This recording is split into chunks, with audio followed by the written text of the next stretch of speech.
Hello and welcome to the BSL 11 Gosuleague round of 8. My name is MasterReY and with me here again, this wonderful Snipe. Welcome. Yeah, glad to be here, and I'm excited to be here, getting ready for some round of 8 matches for the Gosuleague. We get to find out today the first two players to advance to the round of 4 semifinals. So I'm expecting some really good games, and I think we got a couple of good series here ahead of us tonight. Yes, we do. And yeah, let's just take a look at those series that we have today. Here we have the Liquipedia page, and we have DarK versus Ptak in a PvZ here, and then Julia versus Raynor in a TvZ. So, yeah, some awesome matches. Let's take a look how our players got here, at least our first two players that we'll see in that first match here, DarK and Ptak. So I noticed when we look at the round of 16 here, Ptak, um, he did only end up in second place, but he only lost to Zoom 2-1 here. But he also won against the Sagway 4-0. And that's a PvZ or a ZVP from his perspective. So Ptak comes out of the round of 16 with the 4-0 against Protoss. And of course, DarK being a race picker, he is playing Protoss today. So despite Ptak only finishing in second place here, I think he had a pretty good warm up, a pretty good preparation for that ZVP here. And on the other side, we have DarK. I mean, he's a race picker between Zerg and Protoss anyways. He should know the matchup very well. And he also beat a Zerg 2-0 last time. So, yeah, pretty good results for our two players in our first match here, coming out of the round of 16. And I'm sure we will have an awesome match here.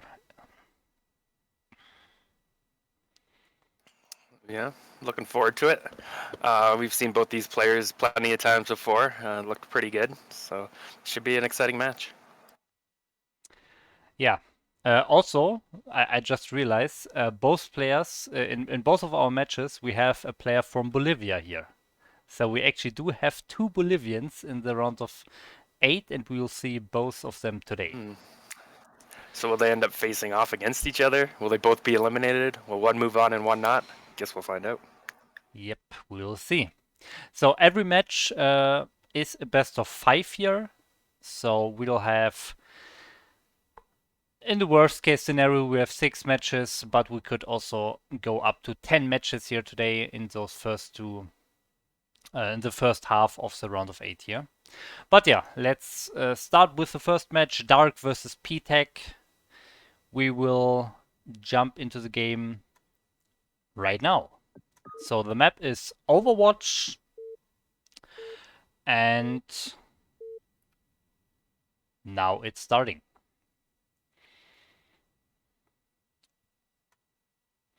Okay, so we cannot change the colors, so we'll keep it like this. So in the top left corner of Overwatch, we have our Zerg player. It is Ptak. All right. And in the bottom right, we have the yellow Protoss. Fitting for the color of Protoss, I suppose. We have KT DarK. All right. Well, I don't mind this map for PVZ coming from the Protoss side of things. Um, if it goes late enough, you can definitely get into some kind of like map split situation where you can just trade so effectively. And it also limits the amount of growth Zerg can have out on the map, right? Like if you're playing some 4-player map like Polypoint or something, Zerg can have so many more options to take bases and spread out. But it does make it a little bit harder here. That said, most of the bases here are high ground bases. Except for the mineral only in your natural, any base you want to take is going to be on that high ground, which makes it very easy for either side to possibly defend. So we could be in for a good macro game here. Yeah, that's true. Overwatch usually leads to pretty long games in PvZ for sure. So that will be interesting. By the way, I'm not sure when it was, but in some of my recent streams I mentioned the name Ptak, and I was criticized that is not the correct pronunciation. And I basically know that, but I don't know the correct pronunciation. So if any of you East Europeans out there is here in the chat, please tell us how you pronounce that name correctly. Yeah, we've been calling him Ptak for a few seasons. So if anyone actually knows the correct pronunciation, we could correct that. But until then, I guess we'll have to keep on with Ptak. Yeah. I realize we have some slight lag here. Okay. So, blocking the hatchery here. That's very nice. He got the scout in the main, I believe, and then comes back in time to block the hatchery for a little bit. So that's nice. And now goes back into the main to confirm the Zergling count here. Yeah, you want to see how many Zerglings are being made, just to kind of decide how many cannons you need, or if you can skimp on cannons. Looks like he is making 4 lings, so he should be fine with just 1 cannon, which you'll see as a couple of lings start to pop out here. Now, ideally, he's going to keep this probe alive for as long as possible, because in PvZ, you want that scouting information. You really need to know what the Zerg is up to. Is he trying to be aggressive early on? Is he going to go for some kind of a macro play? Everything you see kind of dictates how the game is going to go. Anything you scout, and you've got to react properly, or you can just easily get run over as Protoss. That is correct. And now, after those 4 Zerglings, Ptak is switching back to drones, so he's not going for any early aggression here. He's just macroing up, just getting some early Zerglings out to chase the probe around, to have some vision in front of the Nexus, maybe. That being said, he actually turned around to Zerglings again. Yeah, now this gas is a little bit later than you might see with a normal lair opening. I wonder if that means he wants to go for maybe a Hydra Den or something. Go for like a 3-hatch Hydra. It doesn't have to necessarily be a 3-hatch Hydra all in. He is setting his drones up there. He wants to start mining that gas immediately, it looks like. Although he hasn't started mining it just yet. There he goes. So we'll see where he goes from here, where that first gas goes into. That'll pretty much dictate where he wants to go. Meanwhile, we got back at Protoss's base. He hasn't actually transferred his probes yet. That's a little bit slow on his part. I guess he's focused mostly on keeping that probe alive. Yeah, probably. But he's getting his core, and now he's starting some probes here in the natural, and now transferring probes over as well. So he went for the normal cannon and then gateway. Didn't make a zealot, so he didn't have anything to close the gap here in the wall. And instead decided to get the gas and the cybernetics core instead before that zealot.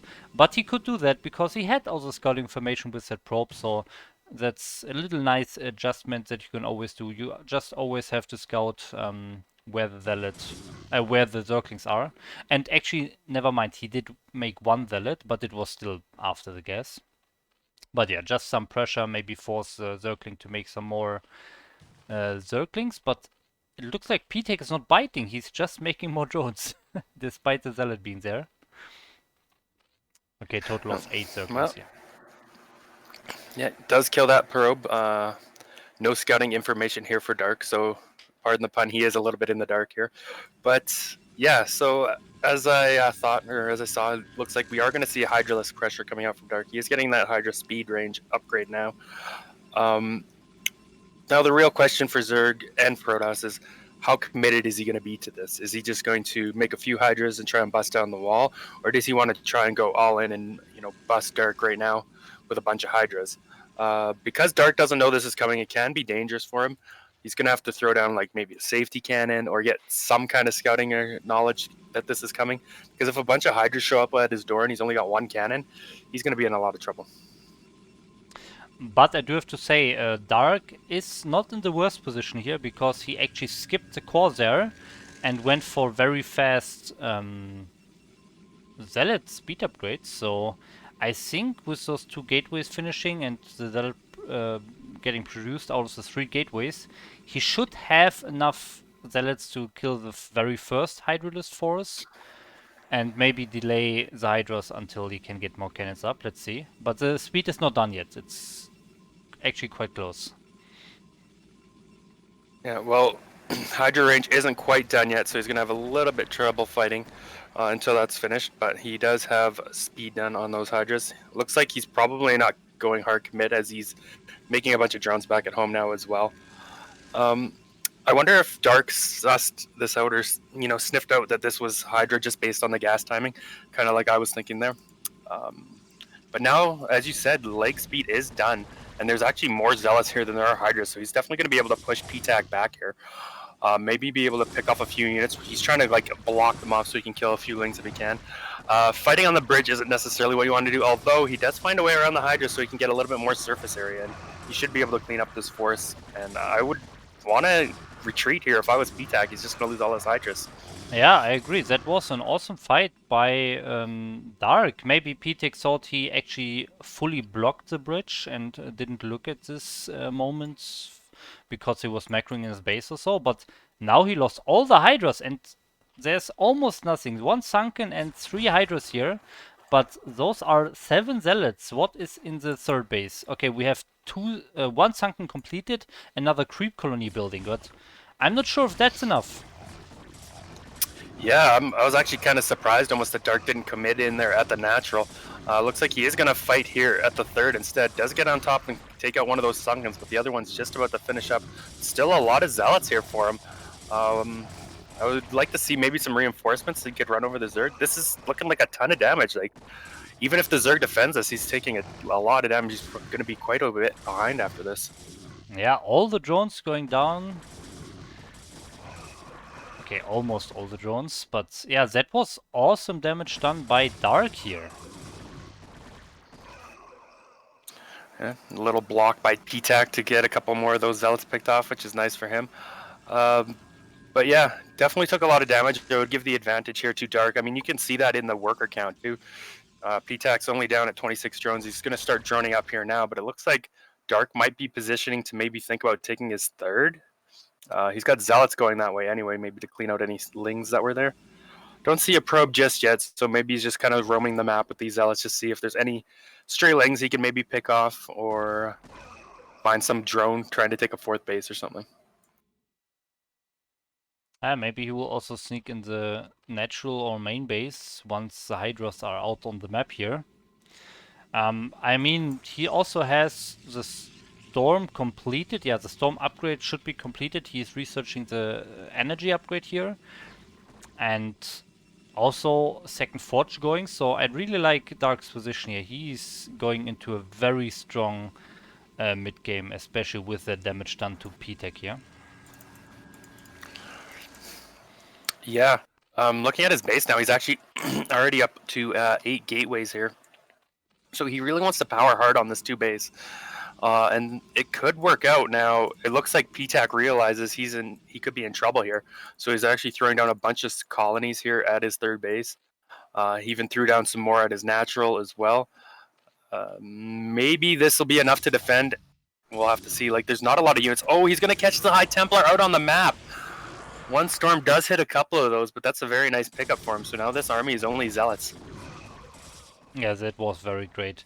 Protoss can often go into this high ground base, and then he knows that the Zerg will try to defend this coming from this little ramp here, and then he can just wait with the High Templars, wait for the Hydras to show up at the ramp and then storm them. But now he doesn't have that option. No more storm, and as the numbers grow here for Ptak, as the Hydra numbers grow large enough, the Hydras will definitely win the fight against the Zealots if there's no storm here. So DarK has to be careful, and yeah, he's retreating here. Yeah, that's right. Now, Ptak is scouting for that third base. He's just sending a few Hydras up there. Sees, okay, there's nothing here, so he should know, okay, DarK is powering up pretty hard on 2 base. We'll have to see. He may decide not to take a 4th base because of this and just be like, okay, I'm just going to power up on 3 bases myself. He's got pretty good drone saturation, maybe even like a few extra drones, so I could see him doing something like that. And we do have a Mutalisk switch actually coming out from Ptak now. It looks like it's just going to be 5 mutas. Okay, there's a 6th, 7th. So he's probably going to look to try and snipe some High Templars or maybe catch Protoss off guard without cannons somewhere like in his main mineral line. Yeah, I have to say, I don't think he will be very successful at sniping Templars if DarK is careful and keeps his high Templars near the goons, because he has a lot of range goons. He just has to be careful here. And then he should not lose too many high Templars. But that being said, the goons are not with the high Templars. This is exactly what I mean. You have to stay with the goons at the high Templars, and he didn't. Yeah, they came through that small little choke here in the middle of the map just as the Mutalisks were flying over. So again, he was able to pick them off. So again, there's no high Templars with this army. Got to be feeling a little bit good there for Ptak getting those high Templars, but DarK is still in a fine position despite having this lack of high Templars, I would say, because there's still not really a ground force to speak of for Ptak. I mean, he's got a few Hydras and he's morphing a few Lurkers now, but the bulk of his army is just this Mutalisk flock, just delaying DarK as much as he can, and picks off even another high Templar.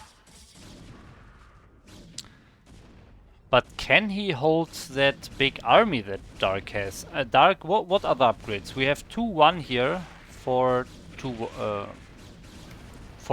Okay.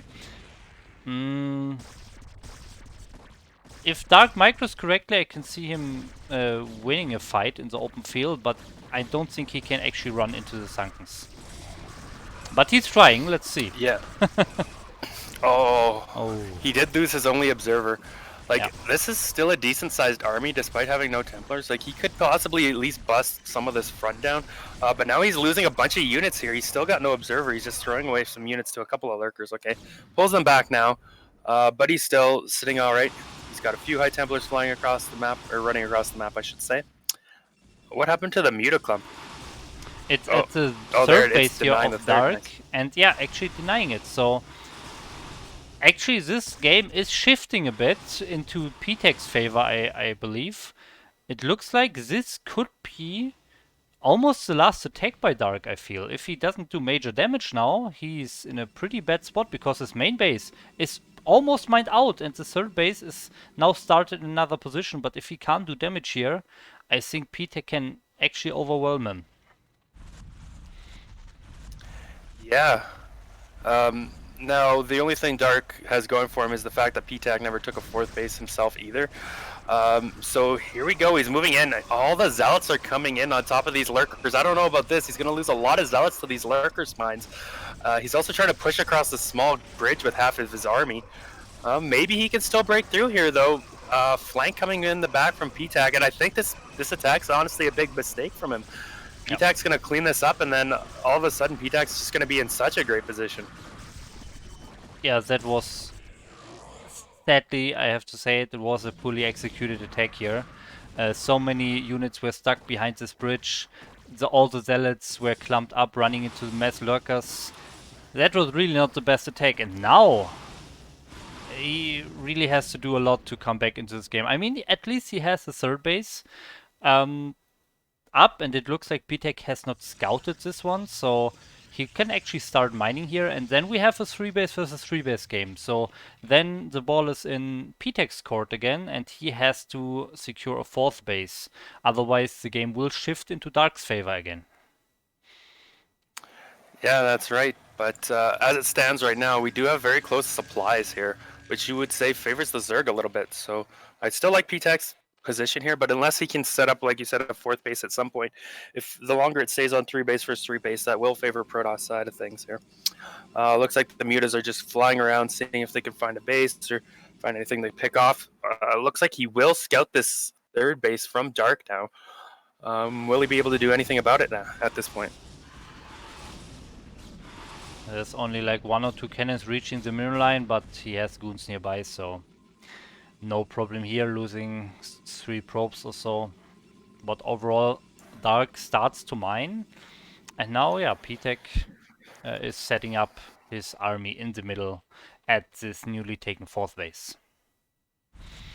What do you think about this 4th base, taking the mineral only as your 4th? I mean, I guess it's a little bit closer to his positions is what he's thinking, but ideally you might want to take one of either the corner or even 9 o'clock, because you have the ramps to help defend, and you have the gas, where this is more kind of open. You don't. I mean, you still have a little bit of a ramp, but you don't have gas either. So it just feels like this is a little bit harder of a base for him to defend. Yeah, I definitely agree. Especially if you're so heavy on lurkers, the high ground bases with the small ramp here are definitely super easy to defend, very nice to take. And I mean, you also have a gas, so yeah, this mineral only expansion is quite confusing to me as well. But yeah, let's see how he's doing it. Yeah, I mean, as it is right now, he's got quite the lurker field kind of set up around this base, right? Goes from that little mini ramp all the way to the bigger ramp with the BSL logo there. You would see. So it would be kind of hard for Protoss to attack in here, and the fact that the supplies are so close, I don't think Protoss could actually attack into here at this point in the game. But it does seem like a riskier base to take, like we were saying. Looks like he's actually wants to take a fifth base now over at the 9 o'clock as well. Just got a drone poised there to maybe plant down a hatchery here when he can. Yeah, that's right. And he DarK instead is also taking a fourth base. So now DarK, after this one big failed attack, it looks like he's actually not interested in attacking more.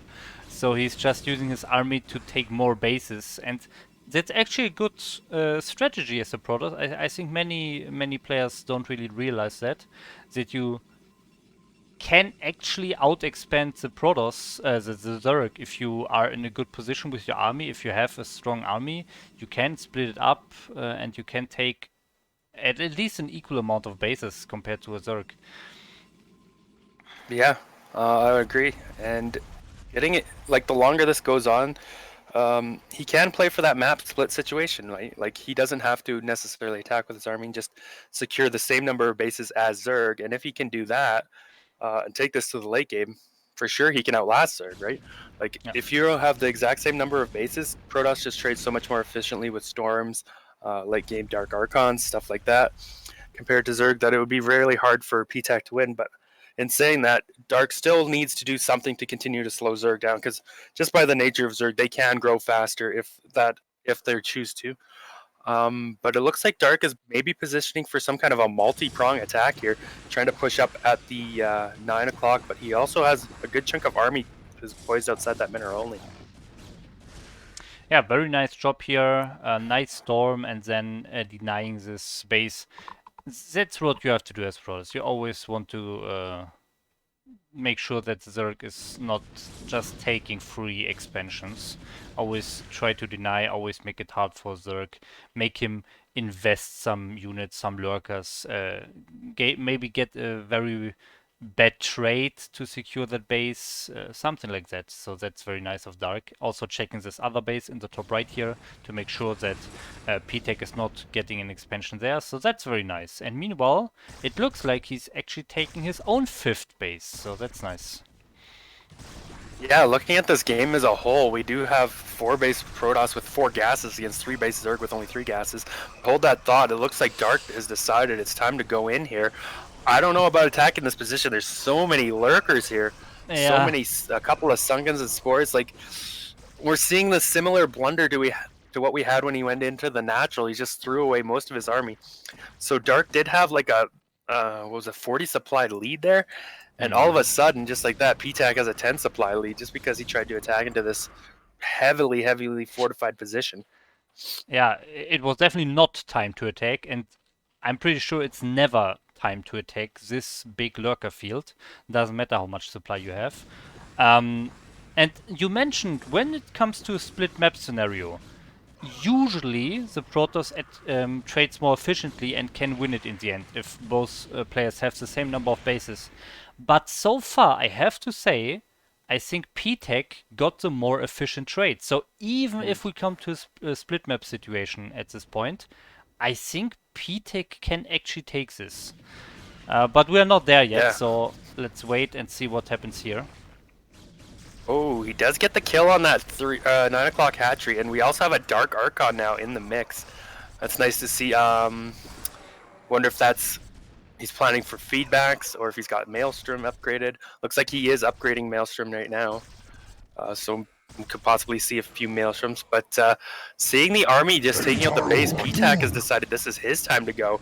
Now he's going to actually try and push across this small bridge, and again, I don't know about this. It's just going to be perfect place for storms to go down. You can just see like that bridge is like death from above, right? The storms are just destroying everything across there. Dark Swarm goes down, but he just has to back out of that. So now we're kind of seeing a blunder on Ptak's side with this attack. There is no observer here. That's an important information. That observer is lacking behind. Maybe should upgrade the speed here or get some additional observers. He's definitely losing a lot more than he should have against those two lurkers here. But in the end, of course, he will clear it. Yeah, even still, it's mostly a Dragoon army here. He's only got a couple of Zealots, so these lurkers are still alive, getting a lot of value. Okay, now he finally will clean that up, but yeah, we've kind of seen both players with a couple of attacks that have been questionable across these ramps. So that's definitely one thing about this map, or one map feature you got to be careful of, is you don't really want to attack across that. You see what happens.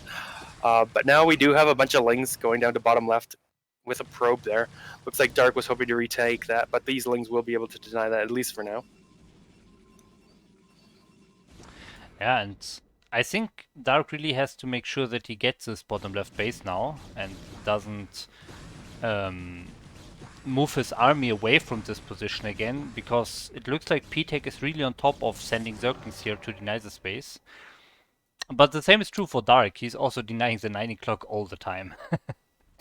Yeah, I was just going to say that. Like, both players have done a really good job of kind of denying the expansion path of some of the other players. But looking at this game, we do have Ptak on 5 bases now, whereas Protoss is still on 4.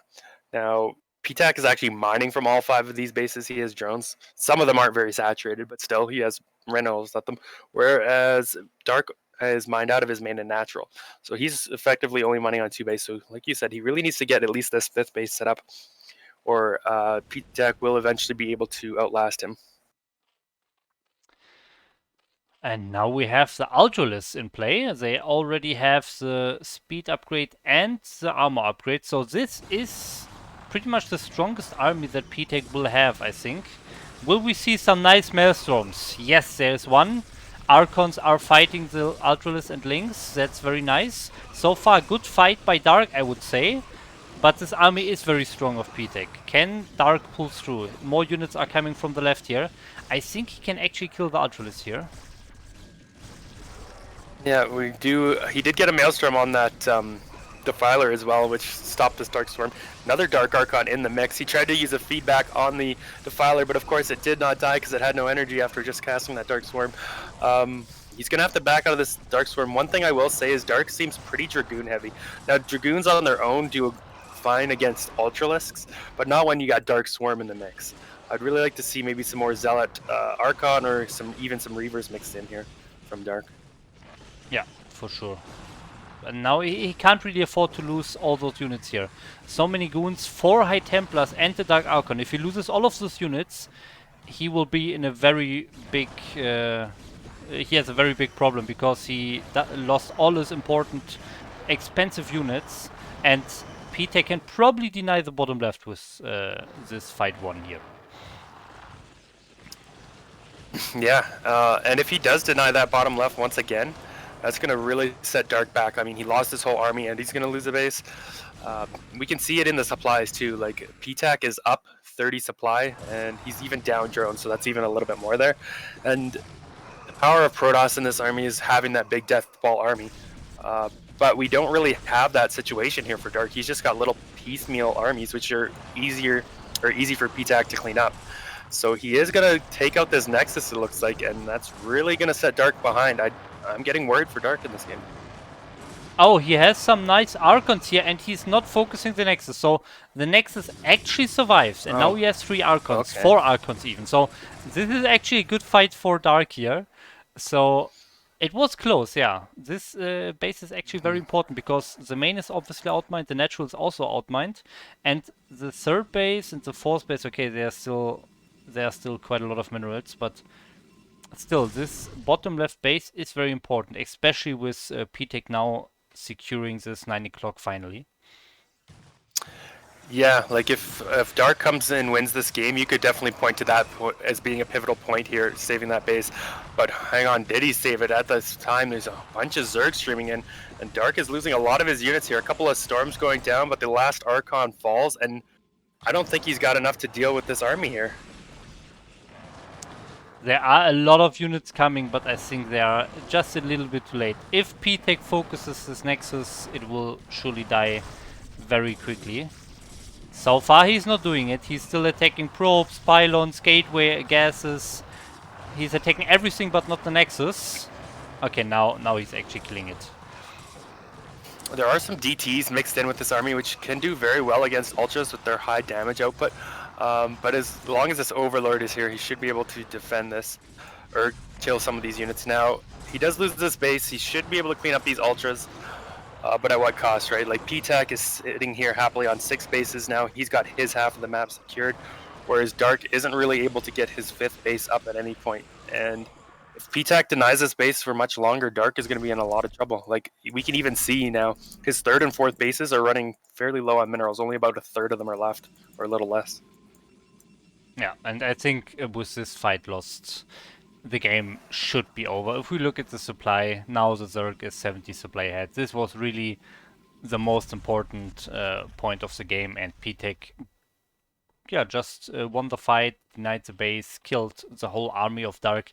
DarK, yeah, maybe a bit slow at enforcing. When he had those 4 Archons, if he reinforced those 4 Archons with all those Zealots and DTs that came in later, if we all had all of that together, I think he could have had a chance. But now he lost both parts of the army, and yeah, okay, maybe he can win this fight, but Ptak has a lot more. Yeah. One other thing I would be critical of is the lack of Reavers. Like, when you have a map where you get like these high ground bases, Reavers just do so much more too. Against Ultras, they're really good, and against ramps, right? Like, ramps, cannons, a couple of Reavers and Storms, and you can really secure this base. But as it is, this is just a huge army coming in from Ptak, swarming around the last forces of DarK, and he will tap out. GG. Ptak does take game number 1. GG. That was a pretty epic game to start us off here. Yeah, that's correct. Ptak 1-0 here. But of course, guys, remember this is a best of 5, so we will have at least 2 more matches, but maybe even 4 more matches. So let's see what this second game brings us. The map choice should be loser's pick, so we will have DarK choosing this next map, and that will be Polypoid. Okay, so Polypoid is the next map. That definitely plays out a bit differently, I would say. Invalid pass.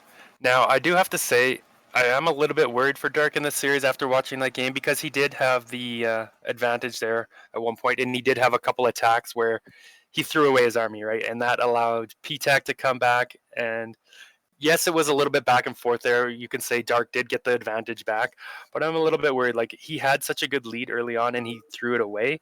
So it makes me think like Ptak might be a little bit favored here, especially like this map as well. I know I have problems PVZ, but we can talk about that a little bit here after we introduce our players. Yes, I want to very quickly show the brackets, because we had some new viewers coming into the stream. So we are currently watching the game, match 1 of the round of 8 here, between DarK and Ptak, and later on we'll see Julia versus Raynor in a TVZ. Okay, but now we have the second game of DarK versus Ptak. Ptak is ahead 1-0, and now we jump into that game. There we go. Okay, in the bottom right of Polypoid, we have the winner of last game. It is Ptak. All right, and in the top left, it is our yellow Protoss, KT DarK. Now, as I was getting into just before this game got going, we saw DarK kind of throw away his army a couple times last game. So why I'm worried about that on this map too is it can be pretty easy for Zerg to get up 4 bases. Like in Zerg's current position here, he can definitely take his main, his Nat, and then he can take like 6 o'clock, and that high ground mineral base, and that makes it really hard for Protoss to find a good angle to attack into, right? Like they can try and attack up to that third base mineral only from the outside, or they can try and attack up the small ramp at the fourth base, or between like the ramped mineral only base and the third base, or in the natural base, sorry. And that kind of any of those paths allows Zerg to have lurkers on high ground and or get some kind of like surround on Protoss. I gotta tell you how many times like I've tried to force my way in there with like a very strong two base type build, only to lose my whole army and eventually lose the game kind of situations. So yeah, I mean if they can play any way they want, obviously, but if the game goes in that direction, I kind of favor Ptak a little bit. Yeah, of course, that also depends heavily on the unit composition that the Zerg is choosing. So if he goes for the same lurker-heavy style that he did in game 1, that's definitely true, and it's very hard for Protoss to attack. But maybe we'll also see some 6-hedge Hydra, no lurkers. We'll see some more fighting, and if DarK can come out ahead in those fights, he can definitely attack. So we'll have to see what Ptak is choosing to do here. Yeah, so far both players opening the same way as they did last game here. We got the 4 lanes coming out from Ptak. We got the Forge opening, followed by the Gateway coming here down here for DarK. Looks like that probe got cleaned up. Oh no, there it is. Okay, just in the corner, getting chased around there. Still getting some scouting off. He is going to see the timing of this gas, and this time the gas is a little bit earlier from Ptak. Last game we saw it was taken a little bit after 3 minutes, which could lead more towards that, like we saw that 3-hedge Hydra play. This timing leads me to think more likely that he's going to be going for a lair. It doesn't mean he necessarily has to. If he kills the probe, he could still go for Hydralisks to throw him off or something. But just a little difference we can see between the two games so far here. Yeah, and yeah, meanwhile, DarK is again going for a gas. We'll add the cybernetic score afterwards, very standard here, and Ptak going for third base. So what will he do with that a little bit earlier, I guess? Last game, he went for a little Hydra attack that did not work because DarK was skipping the core there and went straight into mass zealots.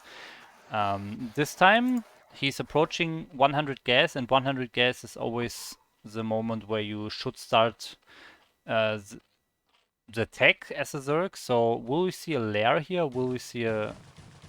Ah yeah, okay, the lair in the natural here, so different build here for Ptak in this game.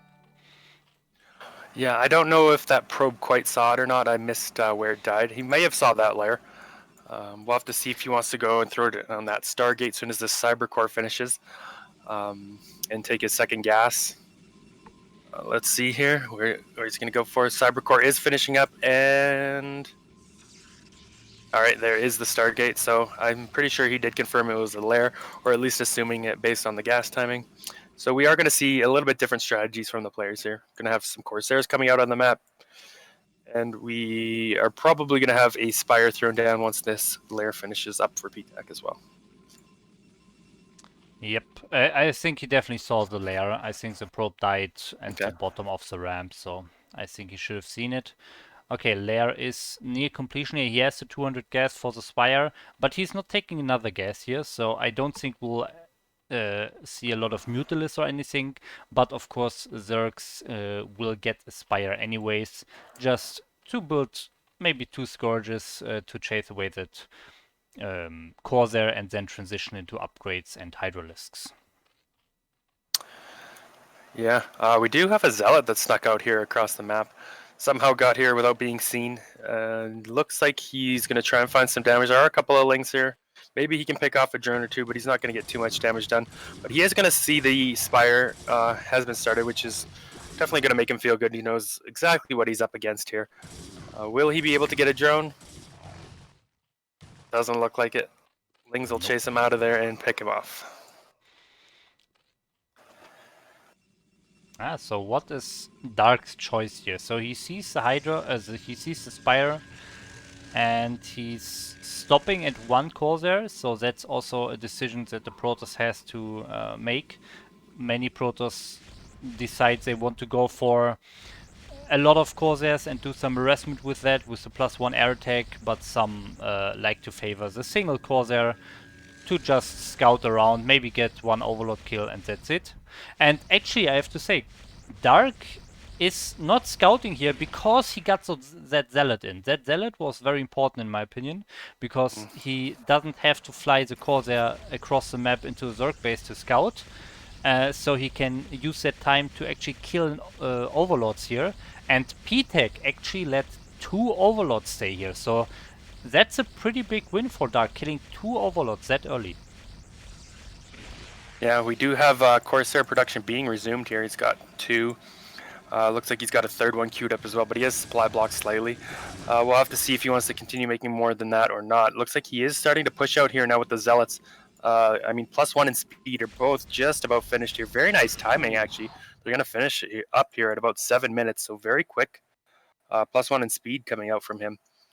And will Ptak really have enough to defend? He's got no units really at the moment. He's got a couple Sunkens finishing up, so looks like his first Hydras are just now hatching. And it would be so nice if he had those Corsairs, but sadly they died to Scourges. He could definitely kill like 2 or 3 more Overlords here, but now he cannot do that. Very nice block by Ptak, basically reducing the surface to only 1 single Zealot attacking. So this big Zealot count would definitely do a lot of damage on an open field, but here a very nice block by Ptak. But in the 3rd base, the block is not that good or that possible. So let's see what DarK can do here. Yeah, he can get into a good position to trade against those Lings.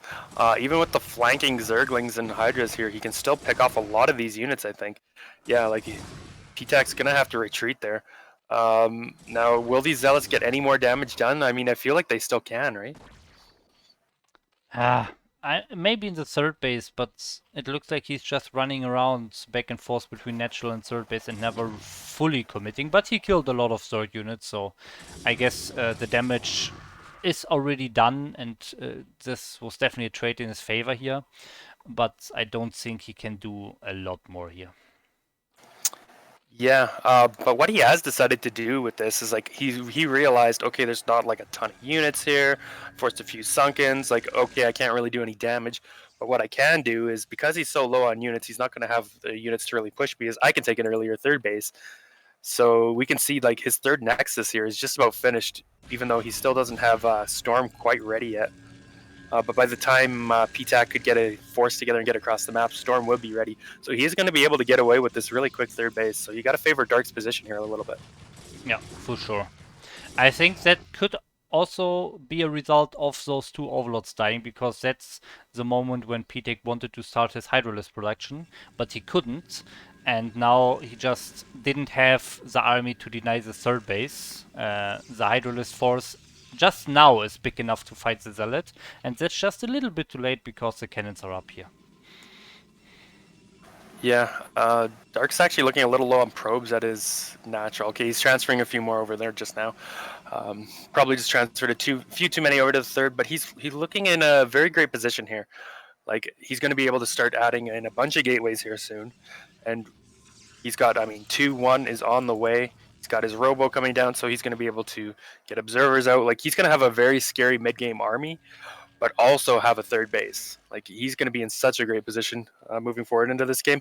Meanwhile, we do see Ptak is going for that 4th base at the minute only. So this is kind of the situation or position that I was talking about at the beginning of the game, right? Like, Zerg can get to these 4 bases. They can get lurkers. You can see he started just morphing some lurkers now. Up in this high ground positions, and it just makes it so hard for Protoss to really attack or do any damage anywhere to Zerg. So we'll have to see, like, once DarK is ready to move out, Ptak's going to have a lot of lurkers, a lot of units in these 4 bases, and I don't know, is he going to be able to bust them somewhere? That's the next question.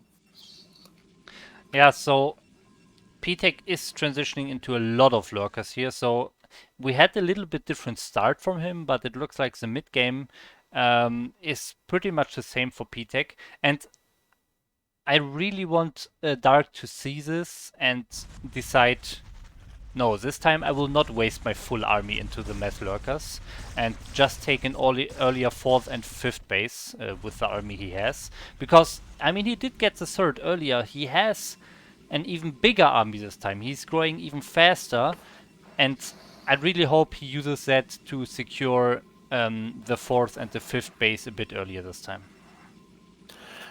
Yeah, I would agree. Instead of like trying to force his way into some position, because like you got small choke, small ramp, or big ramp, but a ramp nonetheless. So there's not really a very clear place to attack for DarK.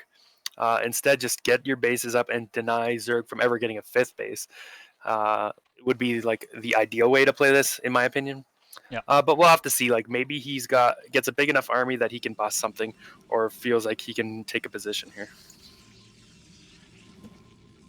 Yeah, he's adding a lot of gateways. We have how many is it? 12 gateways in the main base and that one in the natural. So 13 gateways for DarK. That's a pretty big amount. I mean, he got the 3rd base earlier, so that's why he can do that. But I still feel that's maybe a little bit too many. But it leads me to think that he wants to go for that big attack again. Yeah, yeah, I agree. I think that's exactly what he's planning here with this many gateways. Is he's like, okay, a similar style to that. I'm gonna go 2 base, 8 gate, and push you. This time he's like, okay, I'm gonna go fast 3rd base, 12 or 13 gates, and push you.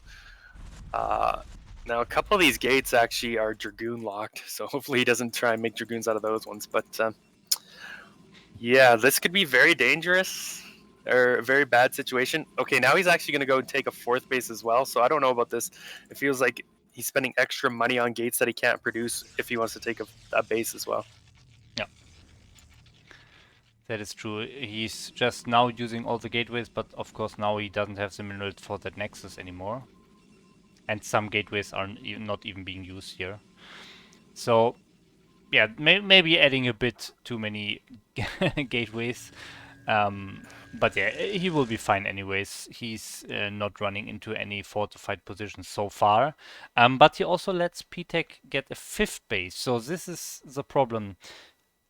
I mean, this 5th base maybe is okay, but from now on he should really make sure that he doesn't let Ptak set up his lurker field at another base. So this is very important now. Yeah, like I said, ideally he would have stopped and denied that base. So now he's going to have to start playing like deny the 6th base kind of style, right? Like until Zerg runs out and keep taking bases himself. We do have a few Lings coming in here. Maybe they'll be able to pick off this probe. But doesn't matter too much. Nexus has already been placed down. He's just going to send another one over there so he can build some cannons, take his gas and whatnot. And you can see that probe already heading over there.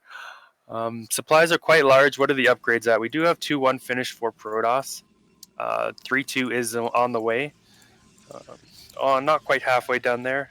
On the Zerg side, we do have 1-1 for the Zerglings and 2-1 for the Lurkers. So upgrades on both sides going pretty well. Looks like the next upgrades for Ptak have only just started. But we do have a Defiler's Mound coming out here now. So the window to you get good value out of these Dragoons is starting to go down. And now we're seeing DarK move into one of these fortified kind of positions. I don't know about this attack. We'll have to see how it goes. Yeah, I don't really like this either. He's just losing units here. Yeah, there's just so many lurkers. Like he's getting some good storms, but he's still pushing forward. Yes, he's killing some units and moving forward, but like you said, he's losing a lot of units. And this is kind of the situation I was referring to about polypoid. This is like looks how a lot of my games go, right? I try and force my way in here, and then I end up losing most of my army because there's nowhere I can really do damage. And DarK is also finding that out. And now we can see in the supplies after that attack, they're pretty much even in supply, which should favor Zerg. Yeah, so sadly he's doing exactly the same mistakes that he did in game 1. So that's very unfortunate. And now, because of this this win by Ptak and the reduced army that DarK has now, I think Ptak can actually think about trying to secure another base, and DarK might have a hard time denying that with all the units he just lost. Yeah, exactly. Consume just about finished, so I imagine we'll see some Defilers coming out. And once Defilers are on the field too, you can start looking at maybe countering or punishing some bases. Like, okay, we do have a couple of Templars at that mineral only for DarK, but we don't have any at the 4th base. So one Defiler and a handful of Lings up there could do a lot of damage. and even deny that kind of base, right? This is where you really want to start seeing, some Reavers getting in the mix, or at least having Templars. Make sure you got that Templars on all your bases so you can defend everywhere really well. Yeah, that's true. What I like, DarK has a Zealot patrolling here on the left side, and he's also obviously right now checking the top right side, so that's pretty nice. Actually, now that I say that, this Zealot is actually not patrolling anymore. It now just left the bottom left position, so he has to send something else here, so to make sure that Ptak is not expanding there.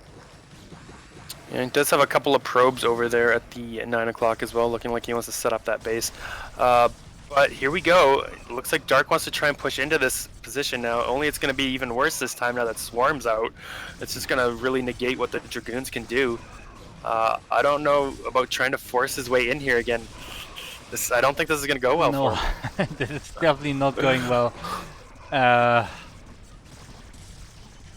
I mean, he has this 3-2. Let's think positive here. He has this 3-2 upgrades completed, but also Ptak has 3-2 on his lurkers. So, yeah, with the Dark Swarms, he can never push in here. He's just getting crushed mostly. Maybe he can sneak his way into this 6 o'clock base. There's only one lurker here, but I don't think he will be able to do that. Yeah. We got swarms going up everywhere. We got lings flooding in from all sides. He did have to move a lot of the lurkers that he had positioned on that high ground.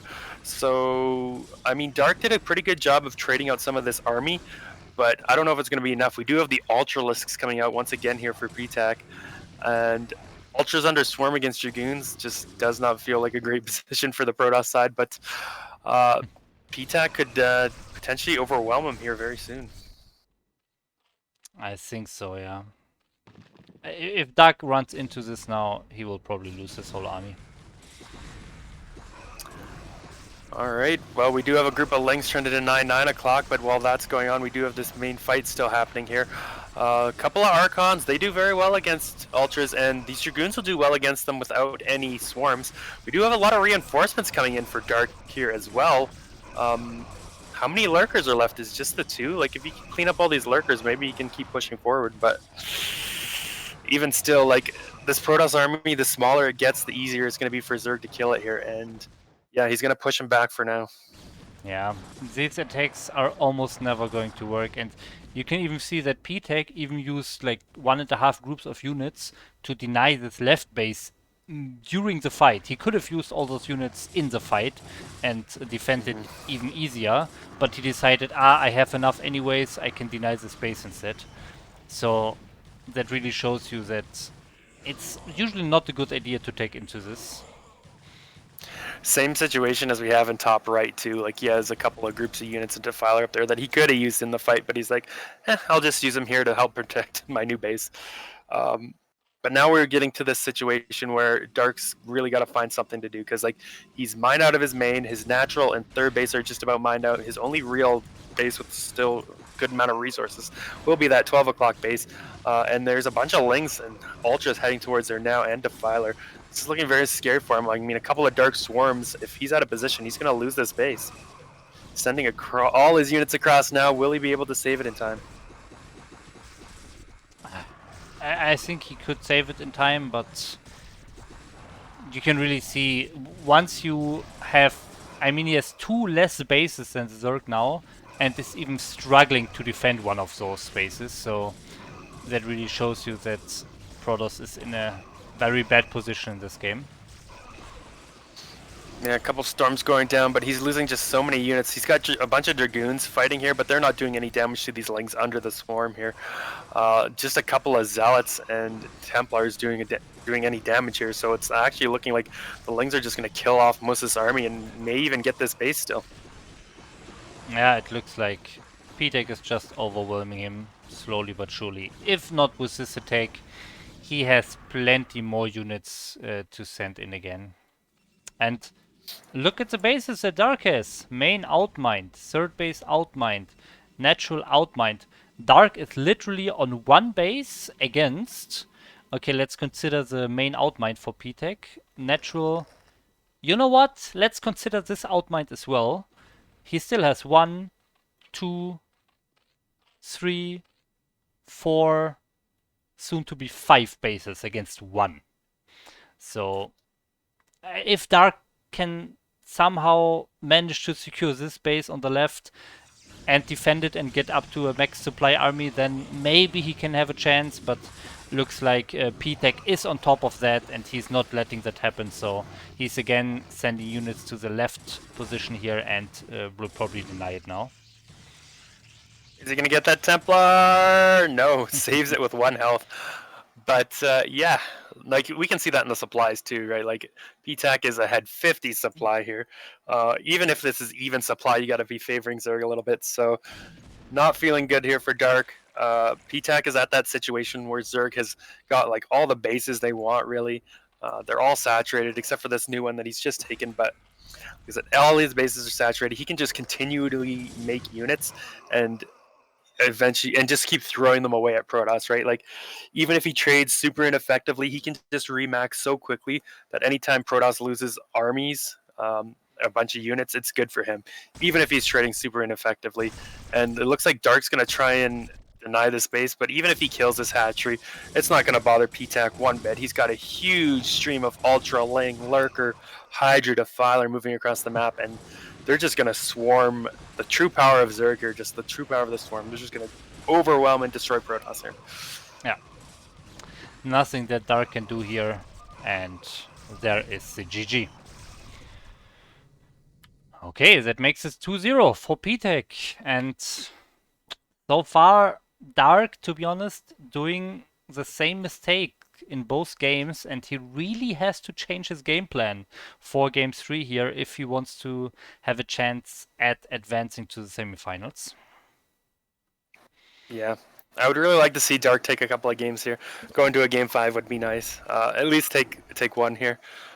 But I don't know. Ptak's looking hard to beat. DarK's been trying these. It's not like he's been in bad positions early on, but he's been trying these attacks into these fortified lurker positions, and it's been costing in the games. So again, I don't know. I mean, Eclipse. It looks like we got Eclipse as the next map. Can be a good map for Protoss. There can be some spots where Zerg can set up lurker contains, and you can throw away your army into them. We'll have to see. Like if Ptak plays that way again, am worried a little bit for DarK, but I really hope he can take a game here. Let's find out in game 3 on Eclipse. Here we go. In the top right, we have our Zerg 1 game away from advancing to the BSL 11 Gosuleague semifinals. It is Ptak. All right, and in the bottom left, in the dark blue or navy blue, can't read his name, but it is KT DarK trying to fight for his life here. He's got to win the next 3 games if he wants to avoid elimination. Again, guys, of course, all the information about this match, you can see it there on the left above the minimap, okay? There is the score, you have the information, it's a best of 5, you have both of the player names, and you have the tournament that you're currently watching. So all the information are there.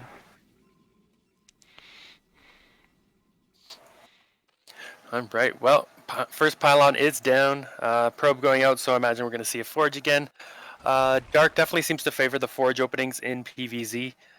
I know a lot of Prodasses have been going towards gate expand lately, but nothing wrong with forge expand. Still a very fine way to play. Personally, I use forge expand more than gateway expand still. Not that I don't do both, but I'm just more comfortable with it, I think.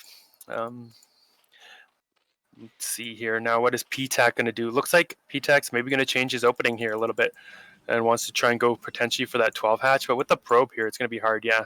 So he's just going to go ahead and throw down the pool instead. So we got a 12 pool coming out from Ptak this game. Yeah. Also fine, I would say.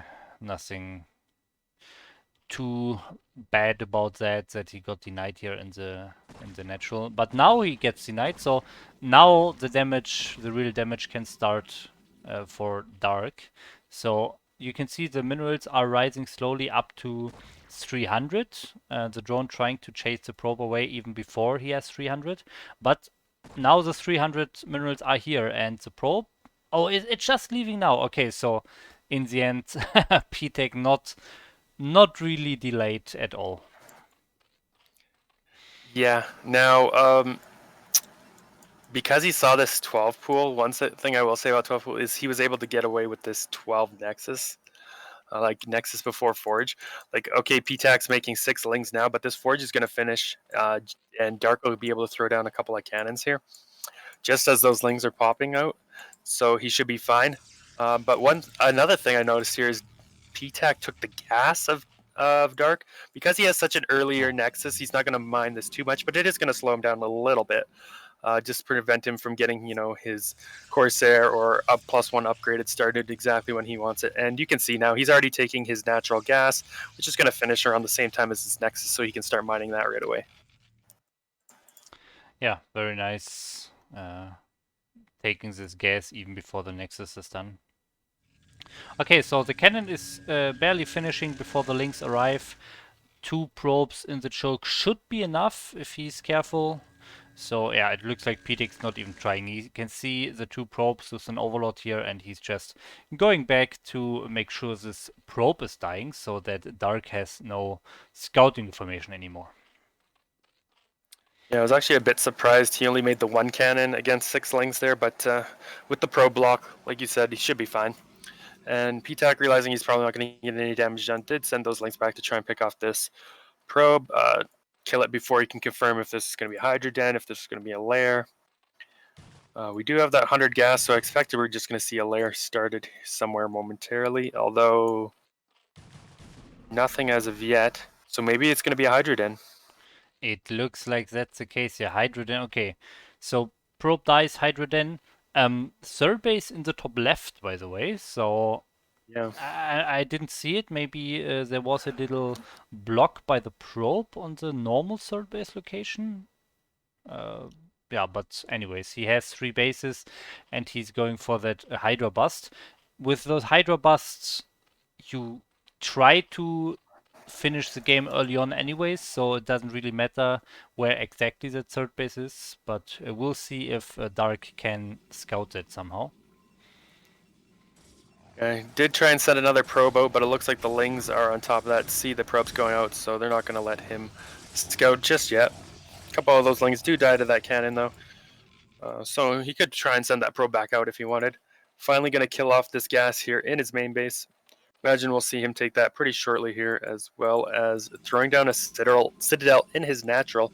So it looks like he's going to skip the Stargate here once again and go for a heavy zealot, heavier, fast +1 zealot timing attack. Mm-hmm. And also, he is getting the second cannon without confirming that Hydras are coming. So he is playing safe here. I like that.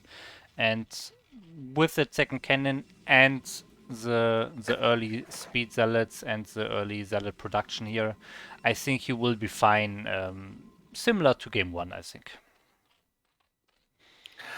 Yeah, like we saw him get into a good position in in game 1, but he wasn't able to capitalize on it because he lost his army trying to attack across the bridge or across small chokes and there and everything. So hopefully we don't see something similar. Depends where Zerg wants to set up lurkers. If we get to that stage in the game, like it's like, okay, we got 4 gateways. I was like, where's the 4th gateway? But we do have that second gateway in the natural. Always nice to see. But now we do have the Hydras coming across. This is going to be DarK's first sign that, okay, he did go for the Hydras. I think he'll probably be okay despite only having 2 cannons. I mean, Zealot Lake Speed isn't quite done. But once that finishes up, he should be able to push back the army here from Ptak. Yeah.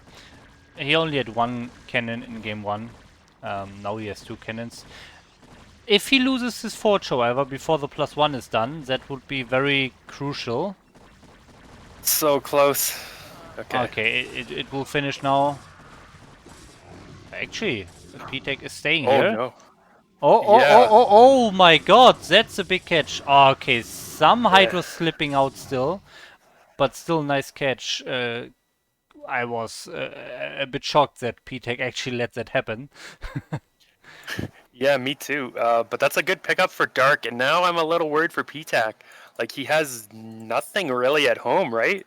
Like he's throwing down a couple of sunkens here now, but he's only got a few hydras and lings.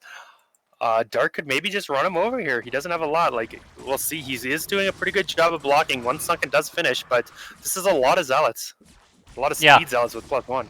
and on the polypoid game, he was able to block his natural with only a single Hydra. Here, there's a way bigger hole here, so the Zealots can get in, and I think this is actually game. Those are way too many Zealots for the Hydras to handle, and there is the GG. Okay, GG. A pretty quick game, especially compared to the others, but it's nice to see DarK pick up a win here, and we got ourselves a little bit of a series. Yeah. He's still got to win the next two to avoid elimination, but I mean, it's got to start with one win, right? Like, you're down 2-1, you win the next one, it's 2-2, and you go to the final game. Yes. Okay, nice. So game 4 coming up, and that will be on our map Blade Runner. So Blade Runner is a map that is not super popular. We have not seen it all too often because I mean it's a new map. It's not played in ladder, so usually players don't pick maps that they're not used to. So it's nice in a best of 5 that we can see these other maps getting played. But that being said, I remember DarK actually playing Zerg on this map himself. This time it was Ptak choosing the map as Zerg as well. So let's see. Yeah. Okay, here we are in our game. In the top right of Blade Runner, we have our Zerg Ptak. And in the bottom right, we have our pale green Protoss KT DarK. Now, the game you're referring to, I do believe it was the bottom two positions. It was like DarK versus Tim, I think. Yeah. And Zerg was in DarK's position, but the thing was, when they were sharing the bottom or the top of the map, they kind of had that fourth base that was between them. Now, I don't know, is that the same here? I'm actually going to take a look at the map. Yeah, no, It, okay. it's It is. completely symmetrical, rotational Yeah, symmetrical. yeah, okay, yeah. So it will be a similar situation where they can kind of share that middle base area. It is a little bit harder for one of them to get to than the other, the Zerg in this case. But we'll have to see if that comes into play here. If DarK wants to expand that way, or if Ptak tries to expand that way. But we do have first scouts going out now. Let me turn off the map vision here. Okay, first scouts going out. Both players not going to scout each other that quickly here. So DarK, I imagine we'll just see he's going to throw down his forge, not scouting Ptak right away, and play it pretty safe here. Yeah, so far he's not sending a probe out, so I'm not sure what the perfect timing is, but if you face a 9 pool, it almost feels a little bit too late. Okay, but now he's sending the probe to build the forge. But he will have no scouting information, so I think he has to add the cannons before making the nexus here, just in case that the Zerg could go for a 9 pool here. Let's see if he notices that Overlord and turns around. Okay, he does notice the Overlord and will turn around. So that will save him a little bit of time. But like you said, yeah, I think if this was 9 pool or faster, that forge may not be in time. Like he would have had to scout it, pull some probes or something to defend. But as we can see, it is not a 9 pool or anything like that. It is just going to be 12 patch with pool behind. I didn't see when he took that pool exactly. But now he's just going to drone up and be perfectly happy to macro up. Imagine we'll see him take a third base here in a little bit as well. And DarK got that nexus way before he was actually confirming that it's not a 9 pool, so playing a little bit risky here, but of course he's totally fine. And now seeing the pool timing, seeing everything, seeing that he's completely safe, so he will... Oh, again the gas is blocked here by Ptak in the main base, but again it was an early Nexus, but this time after the Forge. So on the Eclipse game, he had the Nexus before the Forge. So he could start mining the gas very early because that Nexus was very early. And this time it's a little bit later, but he should still be able to get this gas now and start mining fairly quickly. Yeah, like it's going to affect him a little bit more maybe in this game than it did in the previous game, but it's still not going to be the biggest deal in the world to him. I mean, of course, Ptak is losing 50 minerals and a drone, and any minerals that drone would have mined as well by doing this. So DarK's not going to mind too much. Like his Nexus is finishing up, his assimilator is going to finish up shortly, and he's even got his probes coming down here, ready to start mining that. Meanwhile, what do we have on Ptak's side? Looks like an evolution chamber. Okay, I thought that was about to be like a Hydroden or something, but no. What do you think about this? Ah, that's it's very uncommon. I have not seen that lately, but usually this indicates that you want to go for early Zergling upgrade. So you get the very early Carapace, and then you add the second later on, and you get the 2-1 melee upgrades. Yeah, interesting. So maybe we'll see a very Zergling heavy game. Yeah, no, so he's got Carapace started just now, like you said, even before the +1 from the Forge. So this is definitely going to be a different or interesting game. I like this change up and strategy choice here from Ptak. Now he is going to try and deny the scouting. Looks like he will. So DarK is going to be in the dark once again about what is going on here. And this is something that can definitely catch you off guard. Like if you move out with a bunch of zealots expecting to do some damage with your +1 timing attack, and all of a sudden you have a bunch of speedlings come in that take 3 hits to kill instead of 2, you could find yourself in a lot of trouble.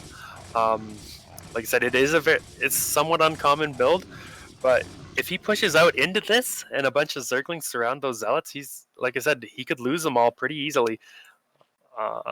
Okay, we do have a Hydralisk Den being thrown down now here as well after a 4th hatch.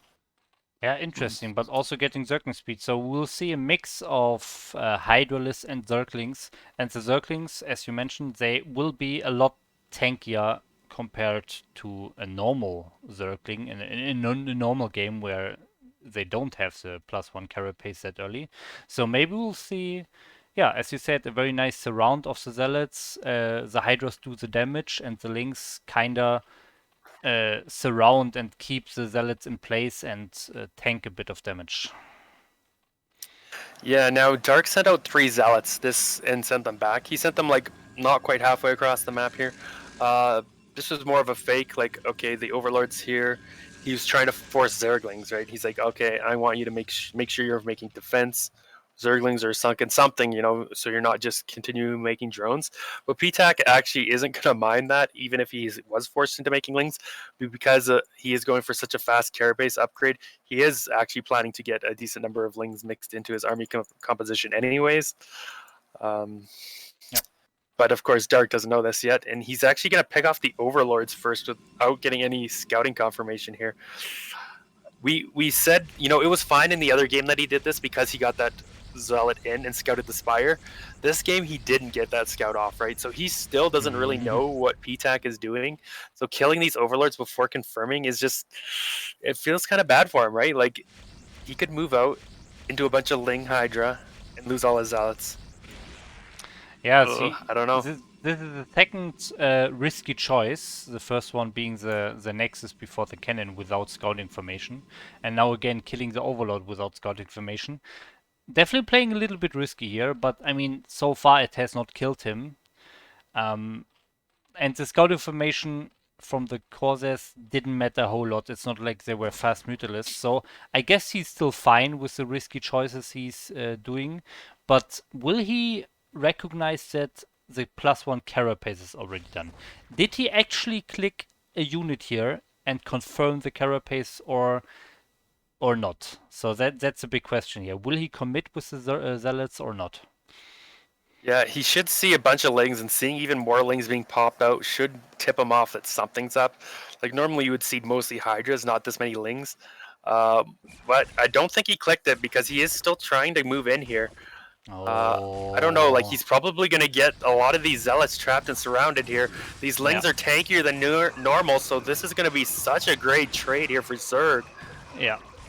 This is Oh, a complete disaster here for DarK. Pretty much no damage done at all. All the zealots will go down. Not a single drone killed. Not even a lot of Zerglings killed, to be honest. And we can even see the supply is almost even here. I do have to mention that the worker count is pretty nice for DarK, so if Ptak cannot do some counter damage, DarK is still fine. But Ptak has a lot of units and he's going across the map, and it will be hard for DarK to hold. What about the Storm?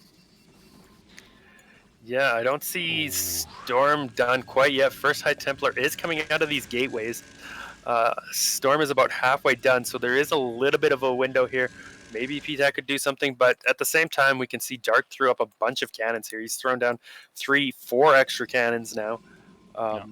So damage is kind of already done for Ptak. He doesn't really necessarily have to move in and try and attack the Protoss here because he already forced a bunch of cannons. So, in fact, I think attacking in might be a mistake at this point. So I hope he doesn't do that. But yeah, he's just got his units kind of positioned out. Corsairs are flying around, seeing if they can pick off some Overlords. But definitely a good position now for Ptak. I really like the strategy choice here. And unfortunately, the lack of scouting from DarK's side of things, or lack of realizing that what happened here really has set him back in this game. Yeah. Now he pretty much lost all his map presence. Usually you want to keep the zealots alive if you cannot do damage, but since he ran in so deep and got surrounded by zerglings, there was no way he could actually keep those zealots alive. So now Ptak can just take a fourth base and be completely fine because he has the big army on the map, and DarK can't do anything about that. Yeah, looks like DarK killed that egg outside his base here, or just at his base, and starting to move out onto the map here with a few Zealots and some Templars. Maybe he wants to clear out and take a third base for himself, or just kind of scouting around. Okay, he only moved out with the Zealots. That's a little bit risky. I mean, if this Ling Hydra was ready to pounce on that, he would have lost all those Zealots, resetting his army once again. But as we can see, the Ling Hydra are kind of at that fourth base now. They may find these Zealots still and be able to take them out if DarK's not watching. Yeah, okay, Zealot's actually moving out here. So Ptak looks like he just wants to make sure that this third base is not being taken, while he has his own fourth base up and running now. So this is a good position for Ptak. All right, DarK does confirm the position of some of the Zerg units there, and sees that there are lurkers done. Now, does he have observers? Does he have a Robo done? No, Not Robo is just about to quite. finish up, so it's going to be a little bit for those observers. So he's not going to even be able to try and position his army to take a third base here just yet. One lurker going to be able to deny that until he's able to either storm it down or get that first observer out. Robo is done now, so yeah, there's the observatory. Once that finishes up, he'll probably get an observer, see if he can't take his third base. But in that time, it's going to give Ptak all the time he needs to saturate his fourth base, set up any defenses he wants there, and he's going to be in such great shape, I think. Yeah, ideally Ptak could secure this 3 o'clock base so that he doesn't only get his own base, like one more base for himself up, he also denies another easy to take base for DarK. So that would be a nice option that he can do here. Yep. DarK did try and go take that third base, but discovered the lurker there, so he's going to have to wait for that obs. Now, he's attacking the generators again. I don't know. He did this. I know he did this when he was Zerg against Protoss. Now he's doing it when he's Protoss against Zerg. So I don't know what his. Maybe he just doesn't like generators or like the look of them, because I don't think they're like super disruptive one way or the other necessarily. But Yeah. maybe he just has something against power generators.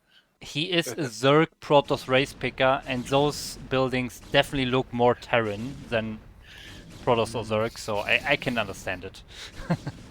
Yeah. Get rid of any Terran presence on this map. But no, he has killed most of those generators. He is going to go ahead and get that third Nexus started building now.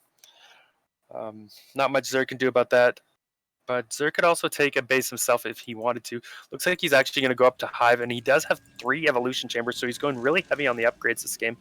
What are they at? It's still 1-0 on carapace, so maybe that's actually like +2 carapace is only just beginning, so I think that's actually pretty late, or maybe a mistake here from Ptak.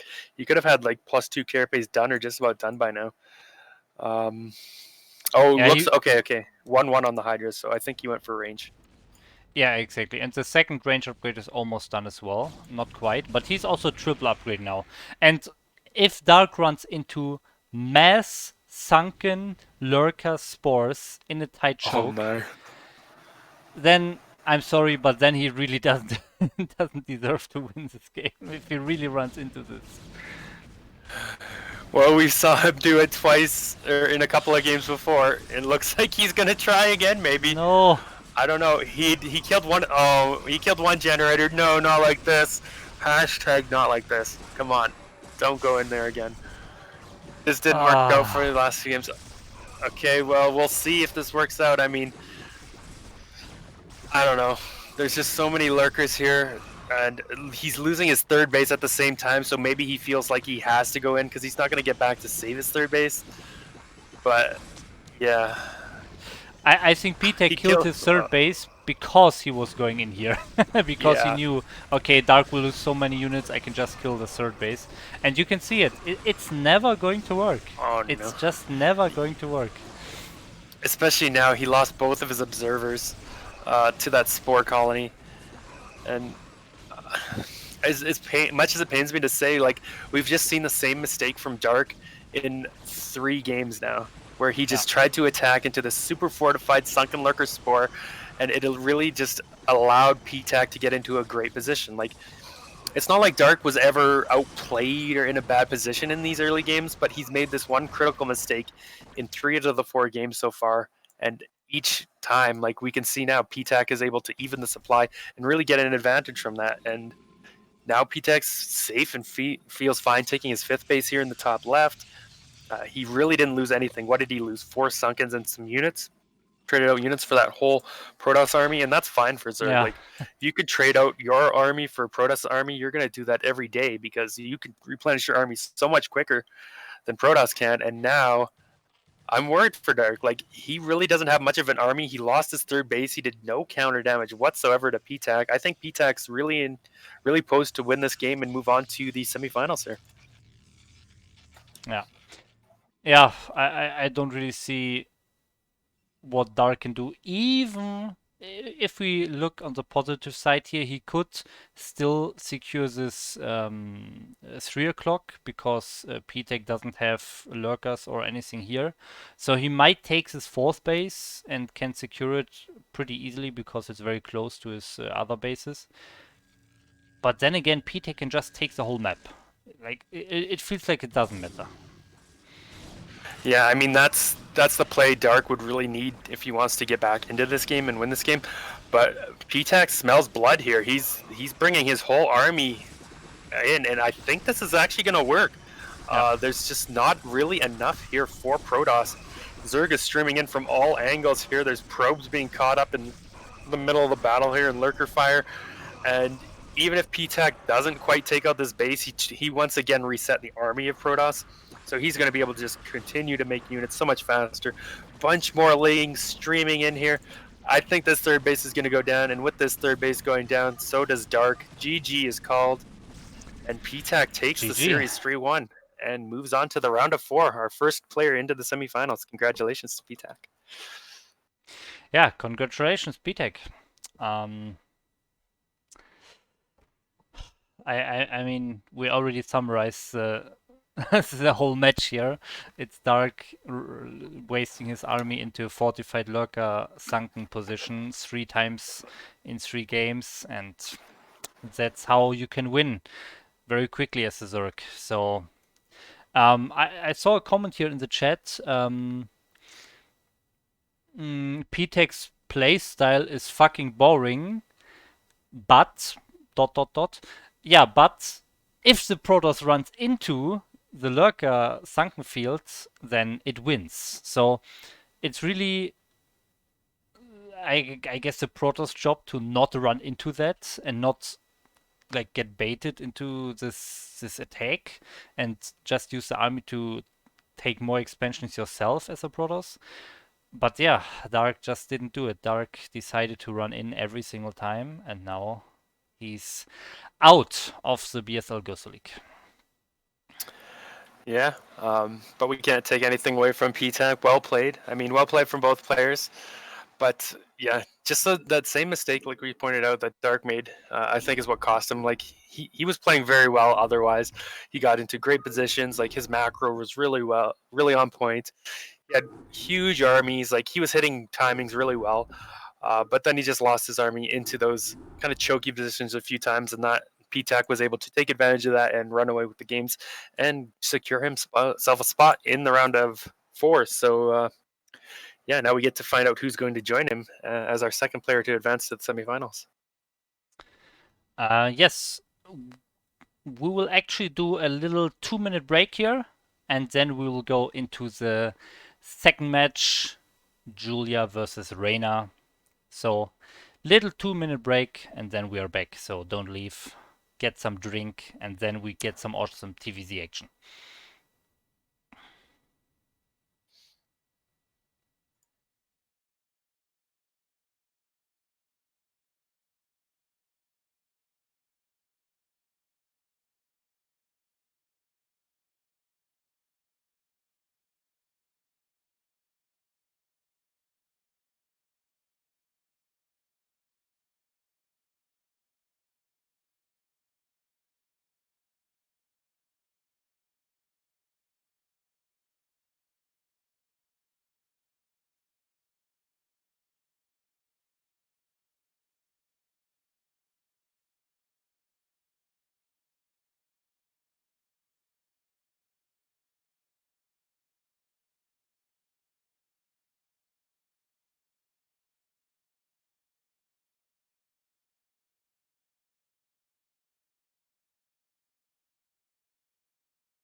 Okay, and we are back. So, BSL 11 Gosuleague now starting with match 2 of the round of 8. We'll take a small look at the matchup we have here. So here we can see the full bracket of the round of 8. And the second match that we'll watch now is Julia versus Raynor. Let's take a small look on how they did in the previous round here. So Julia won his. It feels weird to say his, but he is male actually. So Julia won his group very easily with 4-0, defeating Lancer X and Darkish. And meanwhile, Raynor, we saw him last week defeating NBA 2-0 and then losing to Kyuge and then taking another 2-0 versus NBA. So he got 4-0 against Protoss. This will not help him today because he's against DarK, but also that DarK, Julia, did not play a single ZVT. So both players here with a fresh matchup in the round of 8. Yep, that's right. I'm looking forward to a very good match here. I saw some comments in the chat about potential lag being Bolivia all the way to Poland. Definitely quite the distance there. And of course, South America is known a little bit for lag sometimes. So this could be a little bit of a laggy match, but I think it should still be close. Um, Another comment in the chat asking, like, doesn't top one Gosu get a Pro League seed? I think it's more than one. Isn't it like even as many as top four get seeded into the Pro League? It should be top 4, yeah. I'm not sure if it's starting from BSL 12, but I think it's also true for BSL 11 already. So the top 4 should get a seat into Pro League. So yeah, this is actually an important match for all of our players here in the round of 8. Thanks for pointing that out. So I guess that means Ptak also has a spot secured in Pro League for BSL 12. Yeah, if the information is true that it's already for this BSL 11 that we are currently watching, maybe it's only starting from BSL 12 onward. I'm not 100% sure, but Yeah. if it's the case, it's top 4. Yeah. Either way. Okay, yeah. So we have our game loaded. Julia versus Raynor, second match of the round of 8. And we are starting off this match on Gold Rush. Here we go. Okay, so in the, what is it, 9 o'clock position, we see our blue Terran Raynor. All right, and in the 12 o'clock, the Red Zerg Blackman PL, also known as Julia from Poland. Our Red Zerg. Now,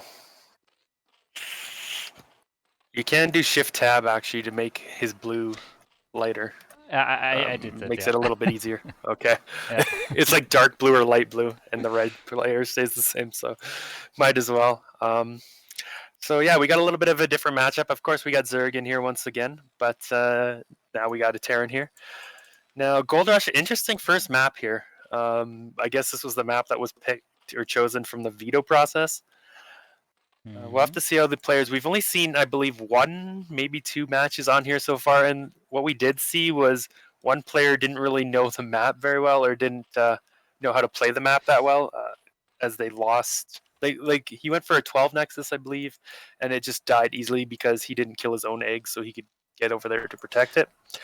Don't Yeah. know if we'll necessarily see something like that here. Zerg would have to go for lurkers if they wanted to break through those eggs effectively, but they can just go mutas and fly over it.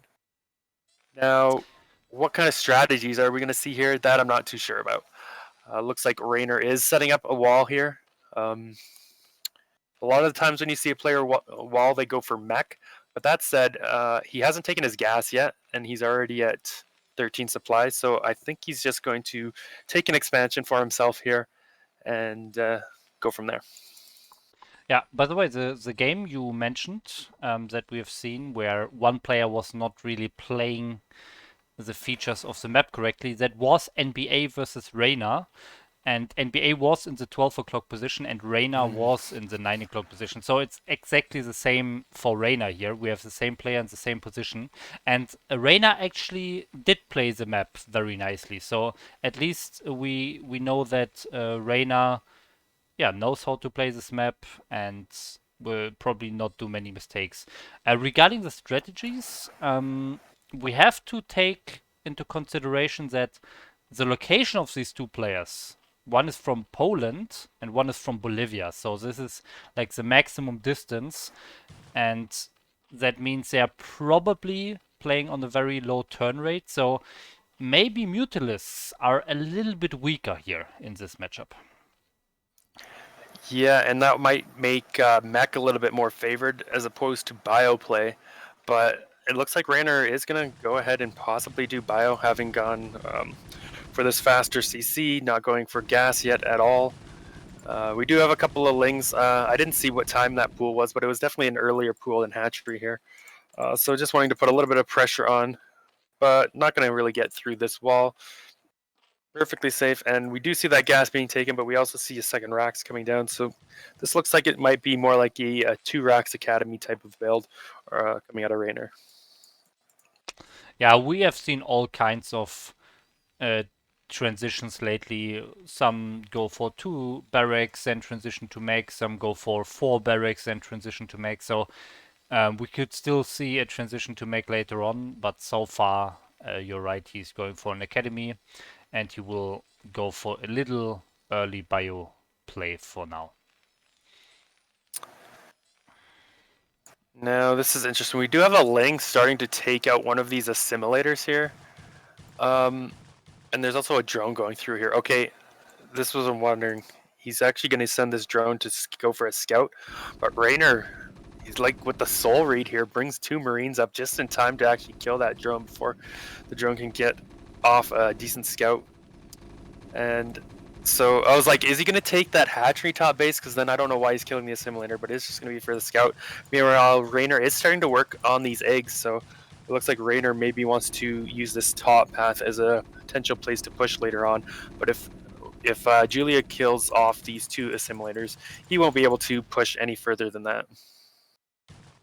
Yeah, exactly. For anyone who doesn't really know this mech, have not played it, and doesn't know how this works, obviously you can see that the eggs are blocking the path, but if the eggs are destroyed, you can move any unit through there. But if then in turn the assimilators are destroyed, then it fully blocks this pathway. So by destroying the 2 assimilators, Blackman permanently shut down this path, and there will nothing going through here. Of course, workers can still glitch through there, especially with those mineral patches there, but you're not going to be able to get your army through there now. So because he destroyed that, does that make that a more likely location for Raynor to maybe just take a base there? Now knowing that Zerg has blocked that off and Zerg won't be able to necessarily attack in there very easily. I think that's a very good thing that Raynor could do, especially if there are no Mutalisks. And we know that there are no Mutalisks. There's a Hydrostan and we have the Lurker upgrade. I'm not sure if Raynor has seen that. I don't think he has scouted this or scanned this Hydrostan yet. So he should go for some turrets anyways, because he's not sure what we will see.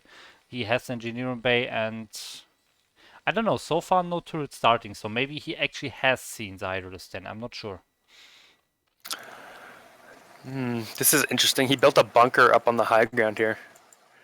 I mean, maybe he's expecting a lurker bus to come through here, but he did see the Lings attacking the assimilator and should know that this has been blocked off now. Yeah, he's actually building a turret up there, so I think he does know this is at least lurker, just based on this bunker positioning. He's really expecting lurkers to come through and attack him from the top, but I don't think that's going to happen because, I mean, as we saw, Julia blocked this off, so unless he was going for drops, actually he does have drop upgrade researching, so maybe that was his play. So maybe Raynor's really ahead of the game here. No. Yeah, it looks like it. He even has a bunker in the main base below his command center, so no units in there so far, but anyways, it looks like he's completely prepared. So I guess he did scan the Hydrolist 10 here, and with the Zerg not taking a third base as well, he knows that there can only be so many things that the Zerg can do with that. So he's just playing safe. He is on 2 base versus 2 base. So as long as he survives here and takes no damage, he should be in a good position. Yeah, it was actually Speed that finished up there for the Overlord, so it's going to be a little bit before that drop is finished, but it is being researched. Yeah, Julia is going to get in here with the Overlord. See the bunker there. This is just really interesting. It's like, oh, Raynor had the soul read on what Julia's plan was on this map or something. But yeah, I think he's going to be in a great position because Julia's really spending a lot on this 2 base tech. And Raynor's got him kind of contained here. Now, I said that, but now a bunch of lurkers are actually sneaking around. And I don't know if Raynor caught this. Okay, he's moving his army back, so maybe he did. But he doesn't actually have a bunker in the front, so he was like building bunkers everywhere except for at the front here. So maybe Julia can actually get through and bust this position. Yeah, 5 lurkers are not easy to deal with if you don't have tanks. Oh, and he's actually losing his group in the front here. At least half of it. There's one tank. Okay, siege mode is done. So I guess he can actually defend this. Yeah, he is gonna have to get like a couple of scans going down here. How are they? How did he kill the lurkers without scan? Okay, the lurker goes up, so the bunker is paying off. He did have a lurker run up there. Yeah, Okay. that went a lot better for Raynor than I thought it was gonna go. Yeah, Blackman or Julia really with some weird lurker movements, running individual lurkers somewhere and letting them die. And now it's still 2 base against 2 base. There is a base in the bottom right, but that's still not mining. But Raynor has a big army lead now, and I think if he actually catches wind of this, he could actually go over there and kill it. But it looks like he doesn't know it's here, so he's just going for the natural here. Well, I feel like this attack may even be able to kill Julia or put on a lot of pressure at least. He doesn't have any vessels out yet, so he won't be able to have permanent vision necessarily of the lurkers, but he does have a decent number of scans here. Does catch a couple of the lurkers going down, so he's going to be able to start shelling those with those tanks. Looks like drop is finished, so we do have 2 overlords flying over to get some drops done. Maybe he can kill a bunch of SCVs or something with that, but he really has no way to deal with this army at the front of his base here. 2 tanks are going to be able to start shelling away at these Sunkens, so these lurkers are going to have to get a lot done, and maybe they will. There's not a lot here for Raynor. Lurkers are being unloaded. SCVs are going to have to be pulled here. Well, looks like in the end easy defense for Raynor. And wow. can he still defend this attack in the front? It does not look like that's the case. Lurkers dying, links are dying, Sunkens are reduced to 2 Sunkens only, 1 lurker, 2 Sunkens. And Raynor could just reinforce this, yes. And even the vessel is coming, so I think Raynor can actually take the game here. Yeah, I don't know if Julia wasn't watching his drop and they were targeting the Marines instead of the SCVs, or if SCVs are just way tankier than I expect. But Raynor's done a really good job of shutting down anything that Julia has tried in this game, and he's just putting on some relentless pressure here. Julia's going to run up with these lurkers, but I don't think this is enough. And yeah, like you said, I think Raynor just has it here. How can Julia defend this? Looks like the game just ended, so GG, Raynor wins. GG. Quick game here on Gold Rush. I mean, we assume Raynor wins. No one actually GG'd or we didn't see anyone leave, but 1-0 for Raynor? Yep. All right.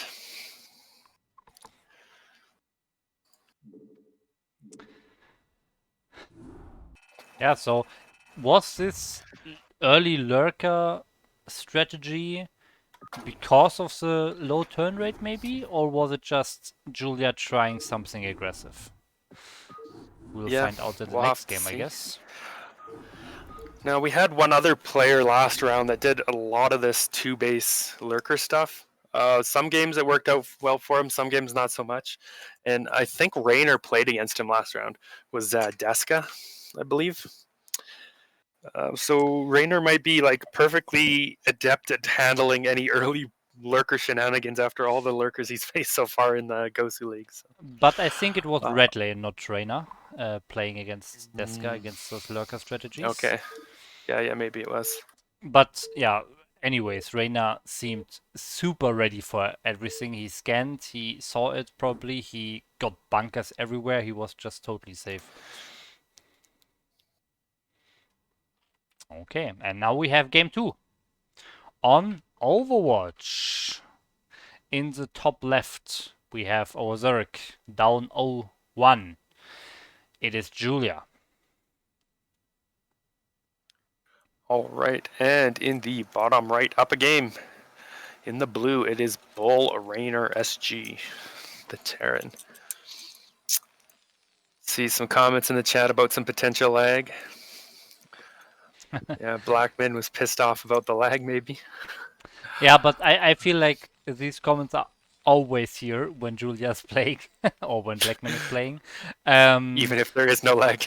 Yeah, exactly. I think everyone is always assuming that Julia is pissed off by something. If we don't have any indications for that, let's keep the guessing to a minimum. Yep. All right. So, yeah, we just saw a pretty solid quick win there from our Terran player. Are we going to see something similar, or player's going to mix it up here? Now we are seeing actually earlier racks coming out from Raynor. He is going for a forward 8 racks here, so he's going to be looking to put on a little bit of pressure. Now, interestingly enough, we have a really early drone scout as well coming out from Julia. So did he sniff this out? Is he expecting something like this? Why is he scouting with his drone so early? I'm not sure. Maybe he's just scared of like a proxy Rex or so. Um, yeah, but he's just going for a 12 pool here behind this, harassing this SCV a little bit. But so far, he can finish his depot, he can finish his barracks. So no real damage being done. One thing I just saw is that SCV was able to sneak between the racks there in the wall. So even when he builds that depot, there is going to be a hole there that Lings could potentially go through. Yeah. And Julia definitely saw that with his drone as well. So I think that early scout is going to be a reaction, right? He saw the early racks, so that's why he threw down the pool instead of the hatch first. If he didn't see that this was 8 racks, he probably would have gone for the 12 hatch. Yes, it slows him down a little bit, but he's going to be perfectly safe against the 8 racks. And now, despite having that early scout, I think he's in a fine position because he's not going to take any damage from this 8 racks, which is just going to set Raynor back a little bit. Yep. And now he's actually taking the gas here. So will Raynor commit to his attack or will he go back and kill this extractor first? Looks like he's going back. And I think that's the best decision because he knows Julia scouted this. So he knows Julia should be prepared and be ready for his little marine group. And yeah, that's the case with 6 circlings coming. So he's just using his marines to kill the gas. So that's nice. Yeah, he's going to have to pull those Marines back soon, though, because the Lings are coming across the map. He's going to need them to push back these Lings from killing off his wall here. Looks like the gas is going to fall just in time, so he's probably going to finish that gas and then send his Marines instantly back here to push these Lings back. So I don't think the Lings are going to break through the wall. But he's playing safe, getting that SCV from the command center that was building and have some additional repairing going on here. So he's really playing super safe again. And so far, it has been working for him. Yeah. Yeah, so looks like we're going to have something similar coming out of Raynor. He's going down, throwing down that second racks once again here. Maybe another 2 racks academy type of build. I would like to see him take his gas here momentarily, and looks like there he doesn't go. He was about to take it, then he's like, oh, I need a depot first, then I'll take my gas, I guess. He is going to lift that racks, try and push these Lings back, see if he can't pick one off. But Julia is on top of watching that, so he's not going to lose any of these Lings for free, looks like. A little bit of a dance going on there. Meanwhile, on Julia's side, it did force a creep colony. He's throwing that down. We'll see if he turns that into a sunken right away or holds on for a little bit. But this will be a 2-hatch play coming out from Julia. Remains to be seen if he wants to go for lurkers again or if this time he is going to go for that Mutalisk. Since I do not see the Hydralisk Den now, I imagine this is just going to be a Spire once the lair completes. Yeah, second gas is being taken, so that's probably the case. Here we go. Lair finishes. Where is the tech? Okay, Spire going up in the natural here, just above the gas. And the academy is almost done, so I assume that we'll see some comsat stations for Raynor, and then he will try to scan that. So let's take a look at those scans when they happen. All right, academy finished. So let's see, start that upgrade. He is going to get stim on the way. Meanwhile, he is throwing down his eBay in a pretty good time here. By the time that eBay finishes, he'll be able to get his turrets up before the mutas get there. Now we got the first medics being produced. Is he going to move across the map? He probably, yeah. When these first medics pop out, he should have a little bit of a timing where he can kind of move across the map here. Try and force some lings or more sunkens a little bit before the mutas are started, maybe. I don't know. Here he goes. Rax being left, and there goes the bioball. So Julia instantly throwing down another sunken here. See if he can't buy time. Now, is that going to delay the mutas, or is he just going to make the mutas up? We'll see. I think we'll just make the mutas. Yeah. So far, no scan by Raynor. He has the concepts ready for a while, so maybe he's expecting lurkers and wants to save the scans for when his marines actually arrive. Okay, scan here, sees 2 sunkens. Will he commit into this? I don't think so. Okay, well, actually he will. Yeah, mutas aren't quite done yet. I think he's gonna, if he can bust both of these sunkens before, we got drones trying to drill on top of the marines, but they're not really dancing. Okay, mutalists are done now, but one of them goes down instantly. Okay. This is getting a little dangerous here. He lost a bunch of drones.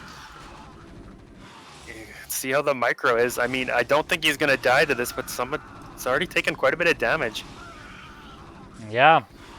I wanted to see him send the drones away, at least. Because, I mean, you know that the Mutalist will probably finish off that Marine Force. But you want to save the drones at least.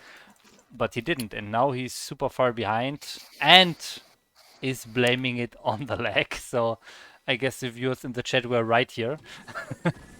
Yeah, now he is moving in with some of these mutalisks, but a lot of these are really low. There's like 2 or 3 here that are just a couple of hits from death. So he's gonna have to be really careful trying to engage anywhere where there's turrets or the marines. Now he is continuing to produce mutalisks. I did notice that he took his 3rd hatchery actually in his main base rather than a 3rd base. Normally you would see the 3rd hatch at a 3rd base if they're going for a 2 hatch opening here, I think. Yeah. So this kind of leads me to believe he wants to power up a little bit more on 2 bases. His Mutalists, or at least some of them, are already damaged here. Oh, losing another Mutalist, and 2 more are pretty close to dying here. So he's not really able to apply or to do any damage to the Terran. And I mean, he lost like 4 drones himself, so he should do some damage to get back into the game, but he just cannot because Raynor is playing very safe. He's getting a lot of turrets at his production facilities and also in his mineral lines. So Raynor again playing super safe, and I think it's the right thing to do because he did some damage. He's ahead, so that's a very good job done by him. Yeah, Mutalists are still trying to find some damage. Losing another Mutalist, like, this is not looking good for Julie at the moment. He's really down in workers. His Mutalists aren't getting anything done. And we do have a group of Marines here, and there's only 1 sunken. There's no lings to speak of, so I mean, this group could potentially catch Julie off guard here. He doesn't know about it. Like, he's just busy fighting this small group of lings in the middle of the map. He should know now. He's sending his mutas back, but he's going to lose that sunken. He's probably going to lose some more drones here, which is not what you want to see when you're already so low on drones. Yeah, and I mean, he can defend this attack, but the next attack is coming. No more medics, however, so he should retreat those marines, to be honest. Meanwhile, we had a little raid here by Vega RTS, and before we also had a raid by Digity, so thank both of you. Yeah, thanks very much for the raid. Yeah, so as you were saying, like, yeah, he needs to hide those marines or get rid of them somewhere because he has no medics with them. Julia did find 3, so a nice little pick off there for him. But this is getting really scary for him. It looks like Julia's hoping to rely mostly on Mutalisks because his drone count is critically low. Like, he lost more there. We can see Raynor's more than twice the supply in workers. Julia's spreading out his mutas like crazy looking for that marine ball, but he cannot find anything. Very nice spread and split. It's not easy to do that very quickly. Yeah. But yeah, Raynor realizing like he's probably ahead. He's actually thrown down a couple of bunkers here, so he's going to be safe against some kind of lurker bust or anything. Like he's like, I know I'm ahead. I just have to play even safer. So get my turrets, get an extra bunker, do whatever I need to not die to some kind of crazy all in or backstab. He is going to scan that this is continued muta production. Like there's actually a lot of mutas here now from Julia. He's up to more than a control group. It's got to be a control group and a half at least now. He is going to catch this group of Marines. It looks like maybe, okay, maybe not. He's going to turn around. Oh. And I'm not sure about this attack. Raynor is just throwing units away against that many meters, to be honest. So we have to be critical of these attacks. I mean, Raynor did some damage, and I still think with looking at the worker count, he's still far ahead, and he's getting his vessels out now. So he's still in a fine position, I think. But if he keeps throwing away little groups of Marines here, he has no army to deny a third and potentially even a fourth base for Julia. And now Julia can even counterattack here. Yeah, this is so many mutas. Like, I feel like, I agree, like that attack was kind of a mistake. If he had those Marines back here with the turrets, he could defend this no problem. And just wait for Vessel to move out, right? Like, that's what he needs to counter this many mutalisks, is a couple of Vessels, a couple of strong irradiates. If he had that when he pushed out, like even just 2 Vessels, I don't think Julia could stop it. But as it is now, like he's thrown away his army a few times, so he doesn't have like a huge bio ball like you would want to see necessarily at this point in the game. So this is allowing Julia to stay in the game and maybe find a way to fight back. Yeah, so the lurkers are in production. Oh, that little marine group, all low HP marines, is trying to get into natural. Where's the burrow? There it is, and bam. Marines are dying. So killed one lurker. But now Julia can get these lurkers into position on this third base location. There's an SCV, has not quite scouted that base, but... Oh, is there a radiate coming? 2 more energy. Now it's ready, but the Marines are dead. Yeah, Most of them. This feels like a mistake from Raynor again, based on the map. Oh, okay. He had units going like to the left and across the bridge. Like his army wasn't together. Yeah. Which feels like a really big mistake. It allowed Julia to pick off parts of his army here once again. He did get an irradiate off, but it didn't do a ton. Now, yes, it was a mistake, but was it enough of a mistake? I don't know. Like, it looks like Raynor is headed straight towards that third base, and I don't think Julia is going to necessarily be able to stop that. Like, this army isn't as big as it could be, but it's still a scary army with this many medics in here.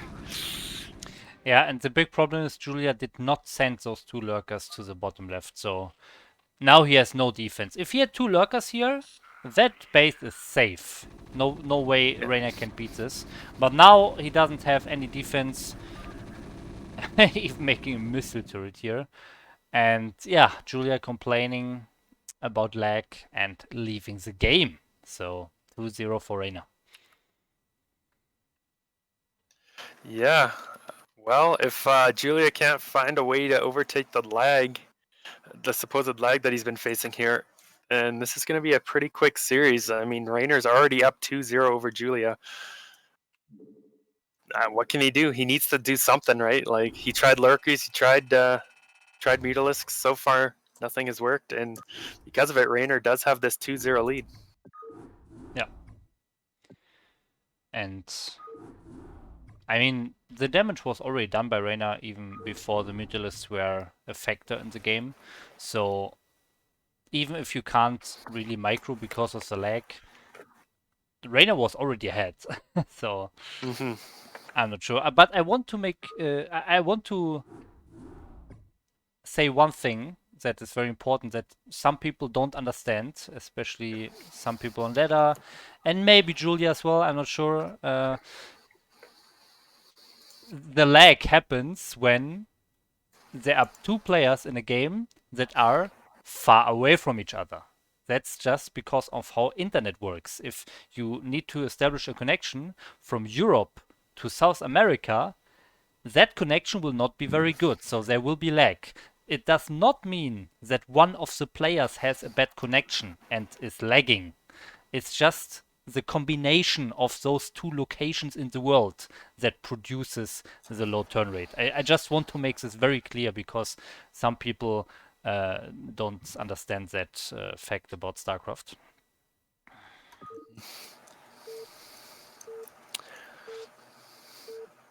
Okay, and now we have Game 3 coming up on Blade Runner here. So that should be again Julia's choice here.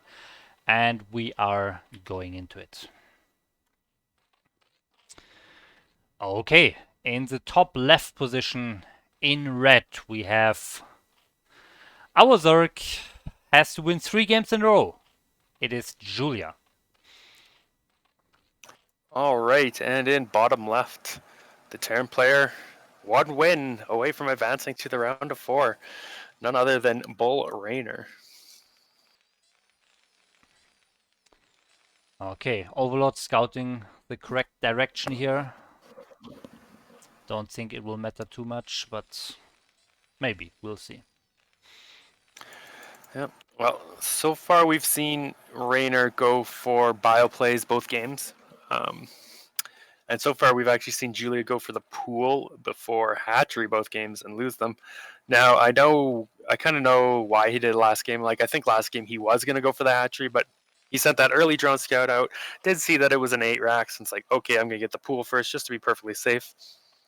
Will we see something like that again, or is he like, okay, this is a big map, 4-player map, I'm just going to go ahead, get that 12 hatch, and play more of a standard straight up opening here?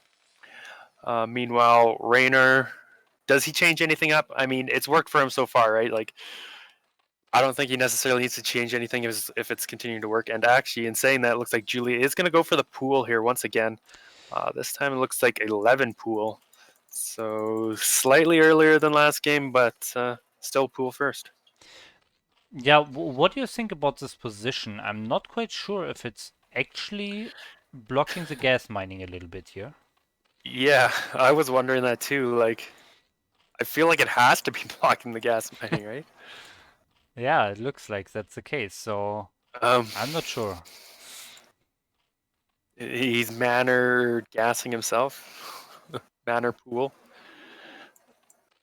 Well, we'll see. I mean, maybe he has this mapped out and it's such a position that the drones pop out at the top and it just streamlines the gas. Maybe.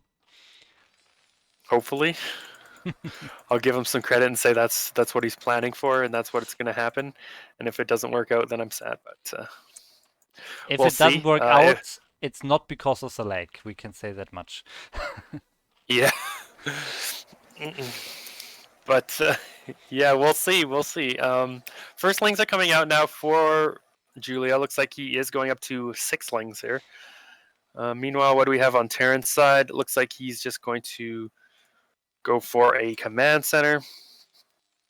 Playing pretty standard straight up here. Looks like most likely going to be a bio play coming out from him once again. These Marines look like they want to try and catch that Overlord, but there's lings on the way, so this could be dangerous. He doesn't know this yet.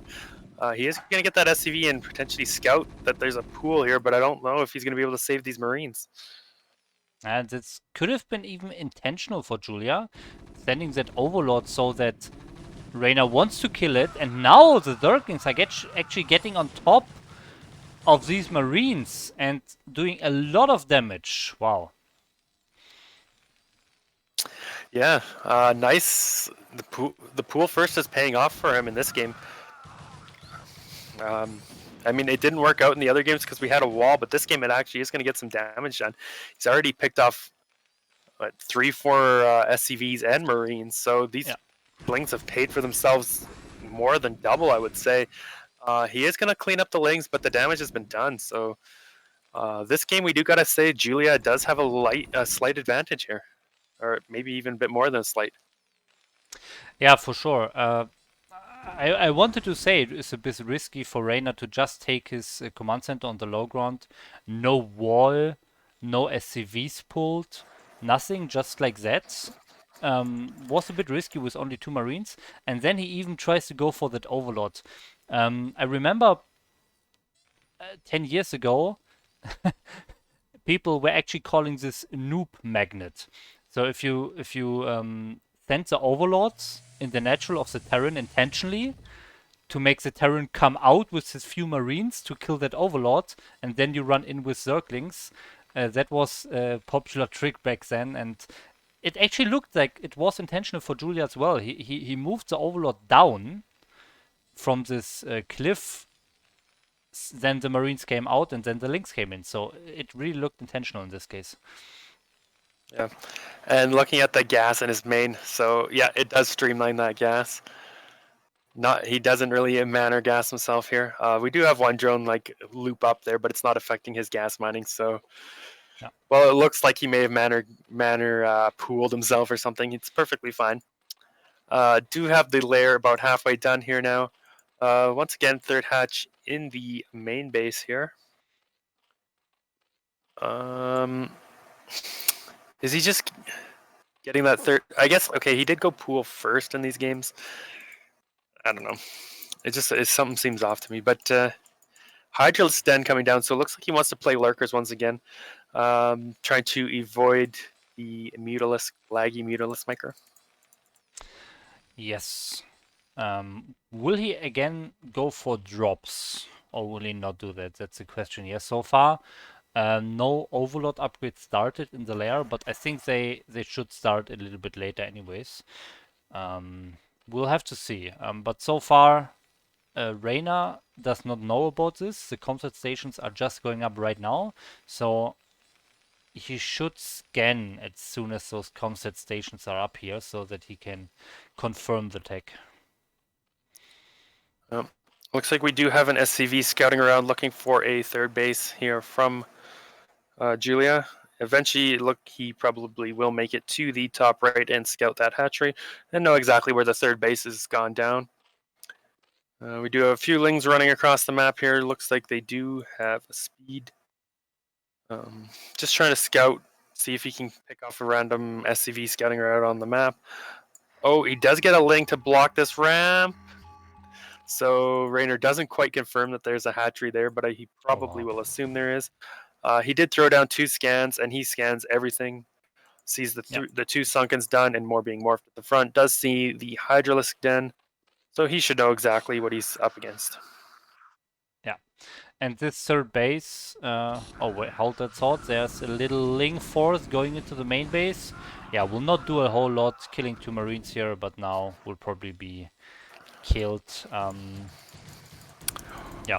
Meanwhile, he's going for Raynor's going for the top right because that SCV actually did scout it, and there are no. Oh wow, actually cancelled it. I didn't expect that. I thought he will try to defend. There are not a lot of marines here, but yeah, actually he has no units out, so he has to cancel. Okay, one thing I didn't notice is there was a spire, and now Raynor didn't see that spire with a scan. I'm pretty sure he saw the Hydra Den, but he didn't see the spire, so he's expecting lurkers to come out here. We can even see that he's built a second bunker out front. He even built a third bunker behind his mineral line, maybe expecting drops here. But he's going to be surprised when all of a sudden a bunch of Mutalisks show up. Now, it looks like these mutas are actually going to intercept this bio ball out on the map. I'm not sure. This might be a little bit of a mistake. Like, yes, he's going to clean this up, but it is going to tip his hand. Now Raynor is going to be aware, oh, this is actually mutas, not lurkers like I thought it was. So he's going to be able to get some more turrets up in his main. And indeed, soon as he saw those mutas, you can see him throwing down a couple more turrets there. Yeah, in the what was it, Overwatch game, I think he really played it super safe. He made 3 turrets immediately at his Rex, and now he does not have a single one. And maybe if the Mutalist flies straight to the Terran base, he can actually camp the barracks. But now that he shown the Mutalist early, I think Raynor can probably get this turret up. Yeah. We'll have to see, like, there's 4 bunkers here now. Like, he was really prepared, really ready for the lurkers, but there were no lurkers coming. Yeah. I mean, maybe Julia thought Raynor saw the spire, so he's like, okay, he knows I'm going mutas. I'm just going to use him to pick off this group, reset that marine count a little bit. But had he gone into the main, early with his little trick fake den there, I don't know. I think he would have got a lot more damage done. Yeah, probably. Now he's actually not doing a lot of damage, and Raynor is stabilizing here. So remember how this game started. We saw Julia killing like 4 Marines and 4 SCVs with only 6 Zerglings. So Raynor was behind from the beginning, but now if we look at the worker count and with canceling that top right base, Raynor's actually in an okay position again, but I don't think he knows about this bottom right base here. Yeah, and if that goes a while being unscouted, where did that scan go down? I can't tell. On that overlord, Oh, at the on the Overlord. natural. Yeah. Yeah. Seeing if he can't pick it off, but he did not get that. Yeah, so if he doesn't scout this bottom right base, like he may think that top right is going to be his third base. He could be in a different, a bad position if Julia gets away with this. Now, we do have a little attack coming in on these Marines. He's going to back up, but it looks like he's going to lose most of them. So resetting that account, definitely good for Julia here. Yeah, and Julia has the army advantage right now. So compared to that, what was it? Yeah, the last game where he had this bottom left base on Overwatch, he did not have any lurkers there for defense, so he lost it and lost the game basically. This time, he not only has those 3 lurkers in position at his third base, he also has lurkers containing the Terran. So he has plenty of lurkers in nice positions here. So this game is definitely a lot better for Julia. Yeah, there is still a way Raynor can get out and around, but it's so long to get out. Like he could go down to his third baseman or only down to that 12, up and around. But just to get around to the other side of the lurkers would take longer than it would take him to get across the map normally. So very good position here for Julia, as you said. And we do have the Hive done. Defiler Mound is done. Consume is almost done. This is actually looking pretty good here for Julia. I like his position in this game. Yeah. Now Raynor pushing out here, killing some lurkers. But still, it's very slow with those tanks. And now, yeah, Consume is done and the Dark Swarm is already here. And if you have a Dark Swarm so close to your natural, that can end very badly. There was a little drop in Julia's main base, but it was killed. So, again, very nice win here for Julia. And I'm not sure how Raynor will get out of this base. There are more links, so this one Defiler, it can just consume all the time and recast this Dark Swarm. And in the end, Raynor will have a very hard time defending this. Yeah, he's got to find a way to push this Zerg army back before it can get into his natural. Like, if this Zerg can get a couple more swarms and swarm push into the natural, that's going to be very dangerous for Raynor. Like, that could be a game-ending type move. And we actually have Greater Spire done as well. I missed that. We do have Guardians starting to be morphed here. Irradiate does go down on that Defiler. I don't think he quite saw that the Guardians were being morphed. Maybe he did. I think I'm he not did. sure. I think he did, yeah. Okay. So he did see those, but yeah, what does he have to deal with that? We got swarms getting up on top of some of these tanks. We got a bunch of fire bats being made. Anything that he can use to kind of fight under the swarms because he knows he has to push back this army. But now we have guardians starting to hit out these tanks. He does find a little bit of a path he can get out here with some of his marines, and he does pick off some of the reinforcing units here for Julia. But there's still a lot, still a couple of lurkers buried under these dark swarms. Yeah, and all the marines are dying here. Yeah. I don't think he has anything left. He killed the defilers. Are there more defilers coming? I don't see a single defiler. So maybe soon the dark swarms are actually disappearing and he can defend this. But he already took a lot of damage and yeah, he knows he's too far behind at this point and he just GG's out. Well, back against the wall, Julia did not go out without a fight and does take a game. So forcing at least a game 4 here. He stays alive 4 now. We'll have to see. Will he take the next game and come back in this series, force a game 5? Maybe. Maybe. We saw the same happen in the first match between DarK and Ptak so far. But let's see. Maybe Julia can actually turn the series around here. Okay. So game 4 will be on Polypoid, and that should be Raynor's pick. So the only Raynor pick we have seen so far is Polypoid, and the game is loaded, and we are going in. Okay, in the top right, we have our red Zerg from Poland. It is Julia.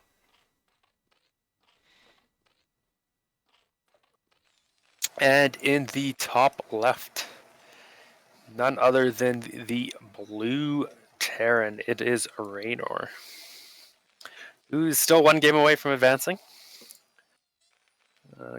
Looks like a comment in the chat about us copying a certain number of replays. I believe all the replays we are sent have spoilers. So if it goes 3 games, if it goes 5 games, we do get sent 5 replays.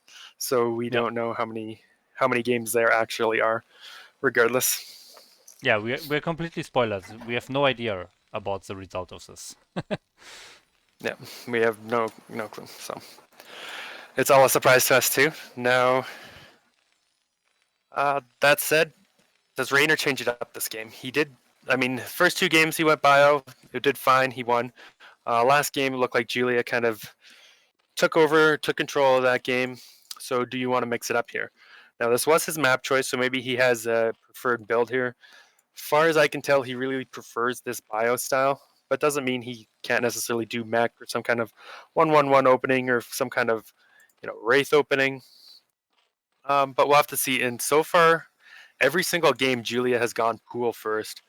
Like, that's not something you normally see. Like most Zergs, you go for 12 hatch kind of thing. Every single game so far this series, Julia has gone for a spawning pool first. Yeah, maybe just died one too many times in ladder against some 8 regs. So he opts to play safe here.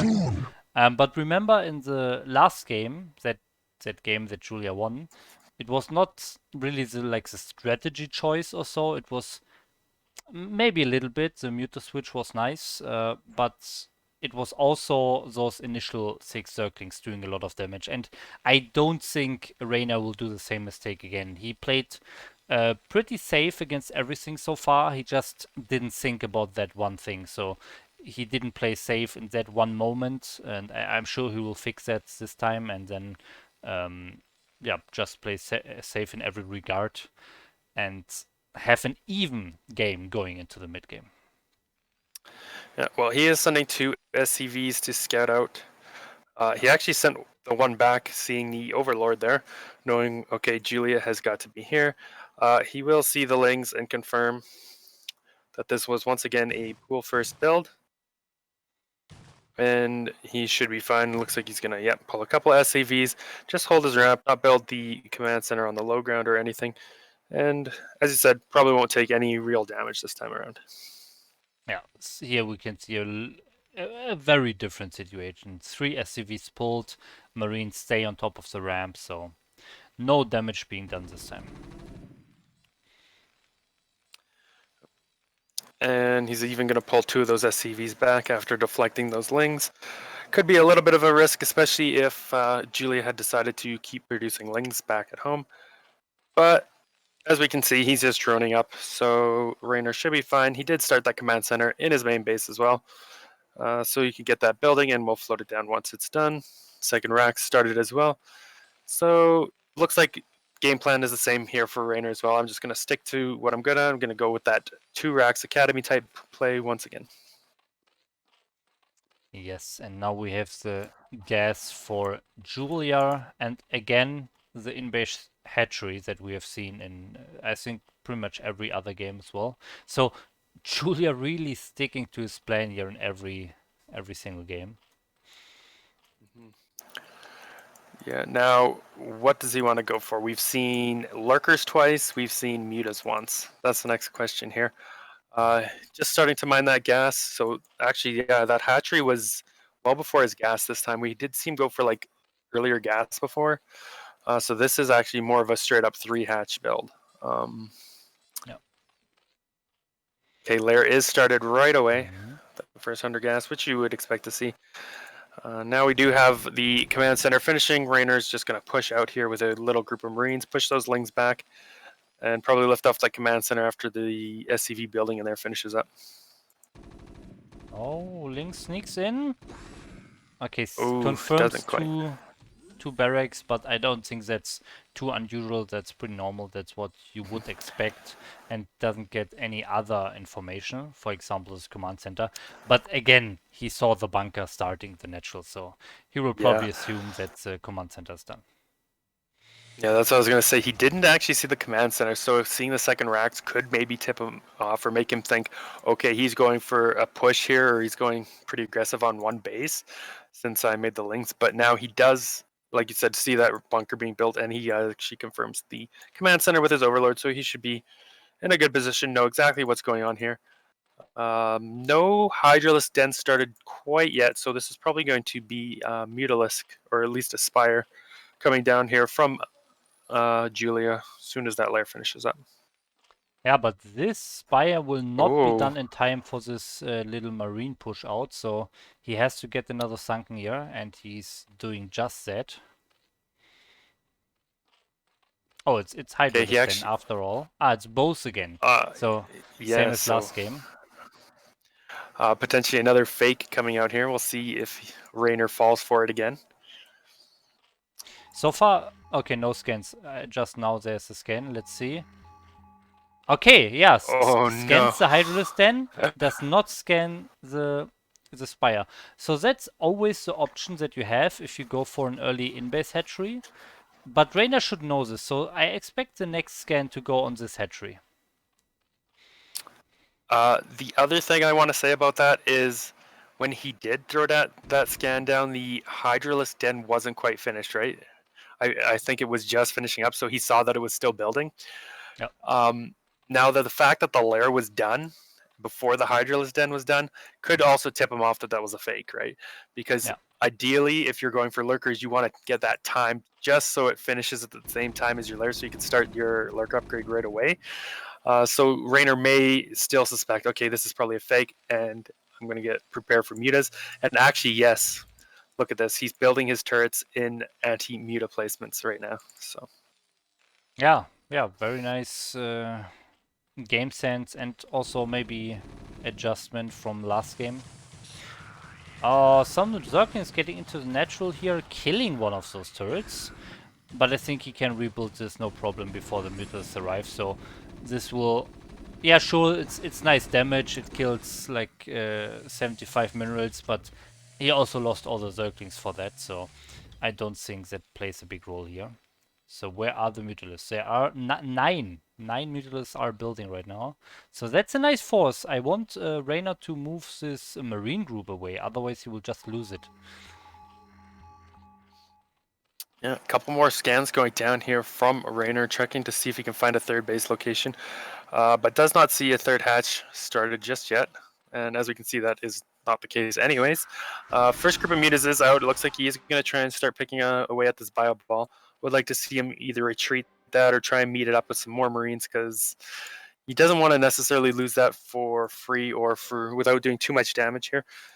He is sending another group of Marines out, but the mutas are flying in between them, may be able to catch and pick off some of these Marines here. Yeah, very nice by Julia here. Oh, but has to be careful. Okay, the Marine groups join, so that's always what you want to try as a Terran. You want to, yeah, basically merge those two Marine groups, because if you have more Marines, it's harder for the Mutalists to engage them. Otherwise, the Mutalists will overwhelm a small Marine force, but now this is not really possible anymore.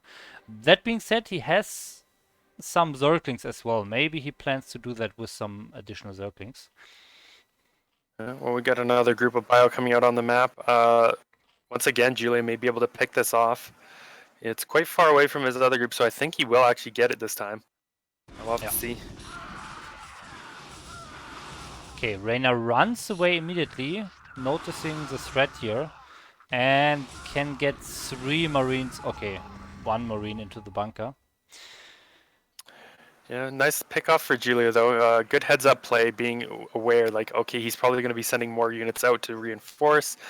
meet up with his bio ball. I can intercept those, pick those off, and prevent that.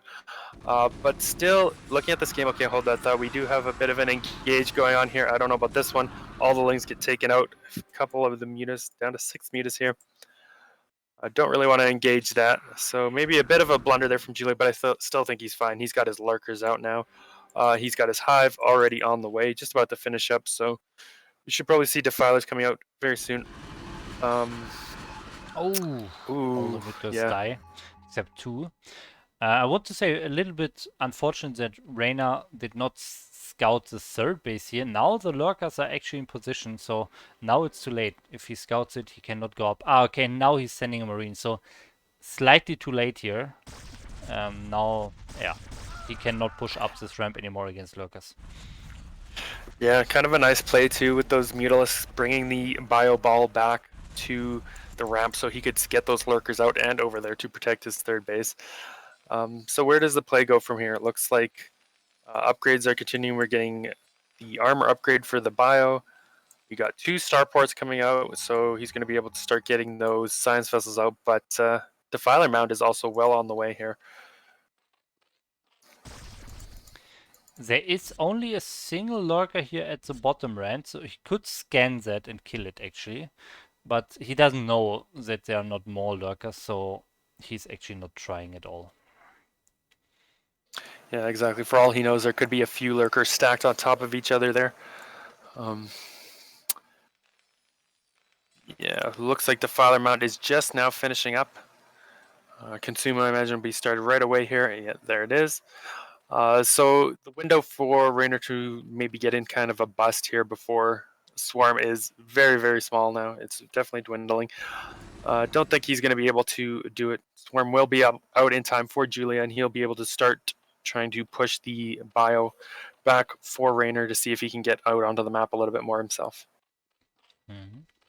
Yeah, and this looks closest to one of the more normal TVZs that I see in Korean tournaments and so on. The Terran pretty much containing the Zerg with his marines, while the Zerg is on 3 bases and waits for his swarm and has to use the swarm to actually push out of his own base instead of casting the swarm in the Terran natural already.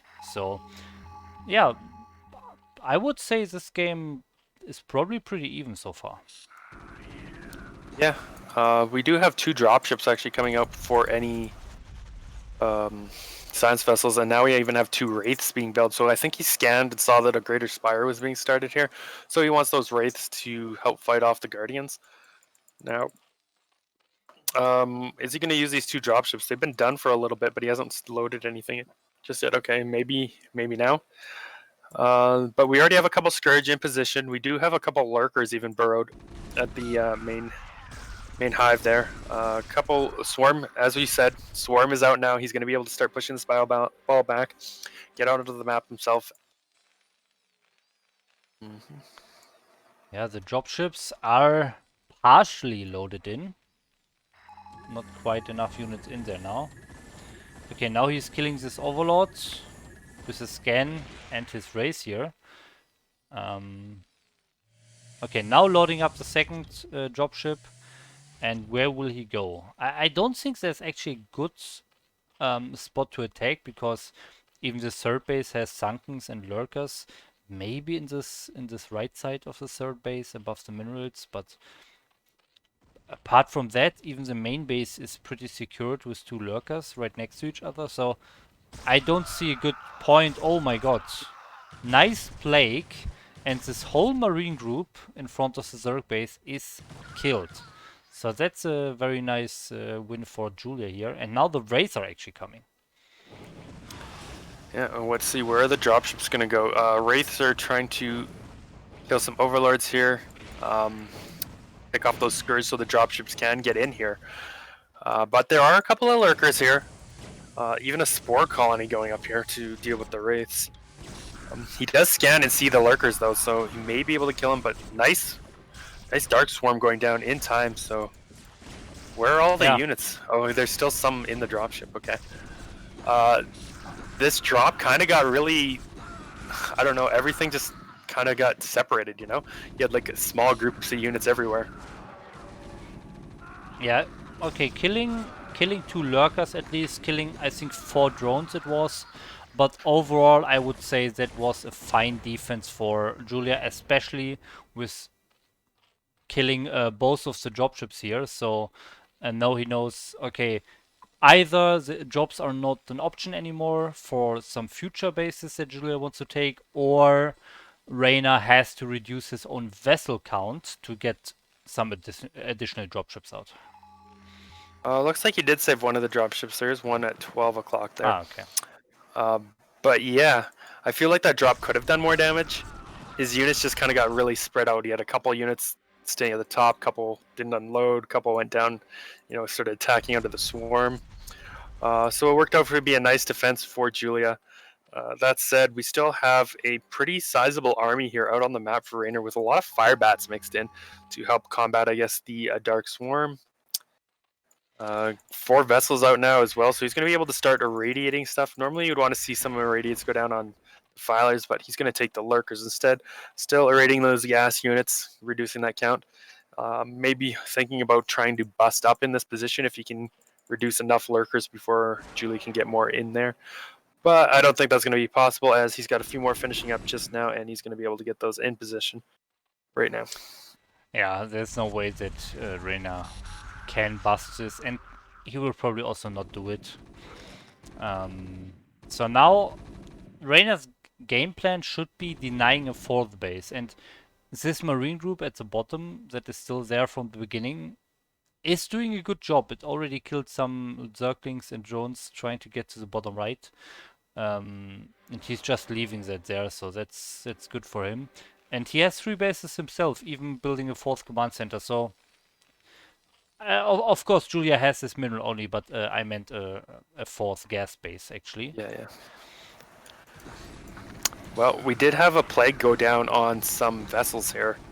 So 4 of those vessels are very low, all on 1 HP. Or 1 to 3 HP, I should say. Now, if Mutalisk is made to come out, they could pick off a lot of those vessels. You have another drop going in here. He is going to just get past that spore colony before the dropship goes down. What's in this drop? It looks like a few fire bats, a couple of marines, a couple of medics. Let's see if he can get anything done here. Okay, but again, he's not really microing this drop. But still doing damage. Yeah, it almost looked like it was more of a distraction because he tried to push in towards the natural at the same time, but Julia was on top of that, threw up that Dark Swarm, and keeps that Terran army back for now. We do have a decent vessel count, so he's going to be able to start. I mean, these irradiates are going to start adding up if he can get lurkers and defilers. Another group of bio out here. There are no medics with this group, so he is going to pull that back. Julia even consuming a couple of hydras just to make sure you can get a plague or a dark swarm off. I think it's going to be a plague. The defiler's running out. Oh, what a plague! What a plague! Yeah, indeed. Oh, and he's actually not looking. Yeah, I think Julia could actually attack this group. Another plague. Wow. Oh my god, look at this. Oh my god. Hydras are just destroying these plague marines. And Raynor's just not looking. Yeah, normally this is not what you would want to see. Hydras finding a group of bio, but because of the plagues, they do just fine. And he wiped out most of that group of bio, which, I mean, it's good for Julia. We can still see another drop going down here at the top. He did kill off the spawning pool, so no wings can be made here for a little bit. Even killing off that spore so he can get future drops in here. Looks like he's going to kill off the gas too. So pretty decent drop. Got some damage done. I would like to see Raynor spend a little bit of his money. He is starting to bank up a little bit. Maybe a few more barracks somewhere. He is kind of running out of room. I guess he can build it where his minerals were. He could build a bunch of barracks or something over there. Yeah, for sure. He has room for like 6 more barracks at least. And actually, an SCV moving there, but only building a depot. Okay, yeah, but he really has to spend the minerals. I think if he does that, he actually could have a maxed out army at all times, denying a possible 4th gas for Julia, but he has to be careful. If he loses some more units against these plagues and doesn't have the production to remax as quickly, then Julia can definitely take another base. Well, he is trying to take a base, but this one looks like it will get denied. We also have our first couple of Ultralisks out on the field. Now, the upgrades aren't quite done or quite there for the Ultralisks as of yet. And actually, he doesn't even have any Ultralisk upgrades going. Maybe a bit too low on gas. So the chitinous plating isn't going to be there. These Ultras aren't going to be as tanky or as strong as they might otherwise be. They still can take up a lot of hits. Meanwhile, the bio is on 2-2, so it is quite strong. 3 plus 3 is coming. Plus 3 weapons is coming anyway. And as I say, that plus 3 armor just now starting. So it'll be a little bit longer, but this bio army is getting quite strong. Yeah, I don't see the second engineering bay, but yeah, we have the 3-3 starting. And now, oh, Julia is actually pushing out. The Ultras are here. As you said, they don't have the additional armor, but they are still very tanky. And they're in the or is it the fourth base, this mineral only base here.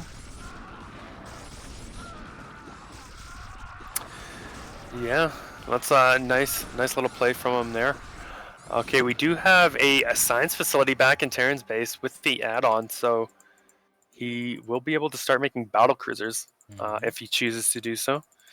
I imagine we'll see that started shortly. You have a couple of Ultras also going towards bottom left. There is a small group of army here, but this isn't going to be enough to take out these Ultras.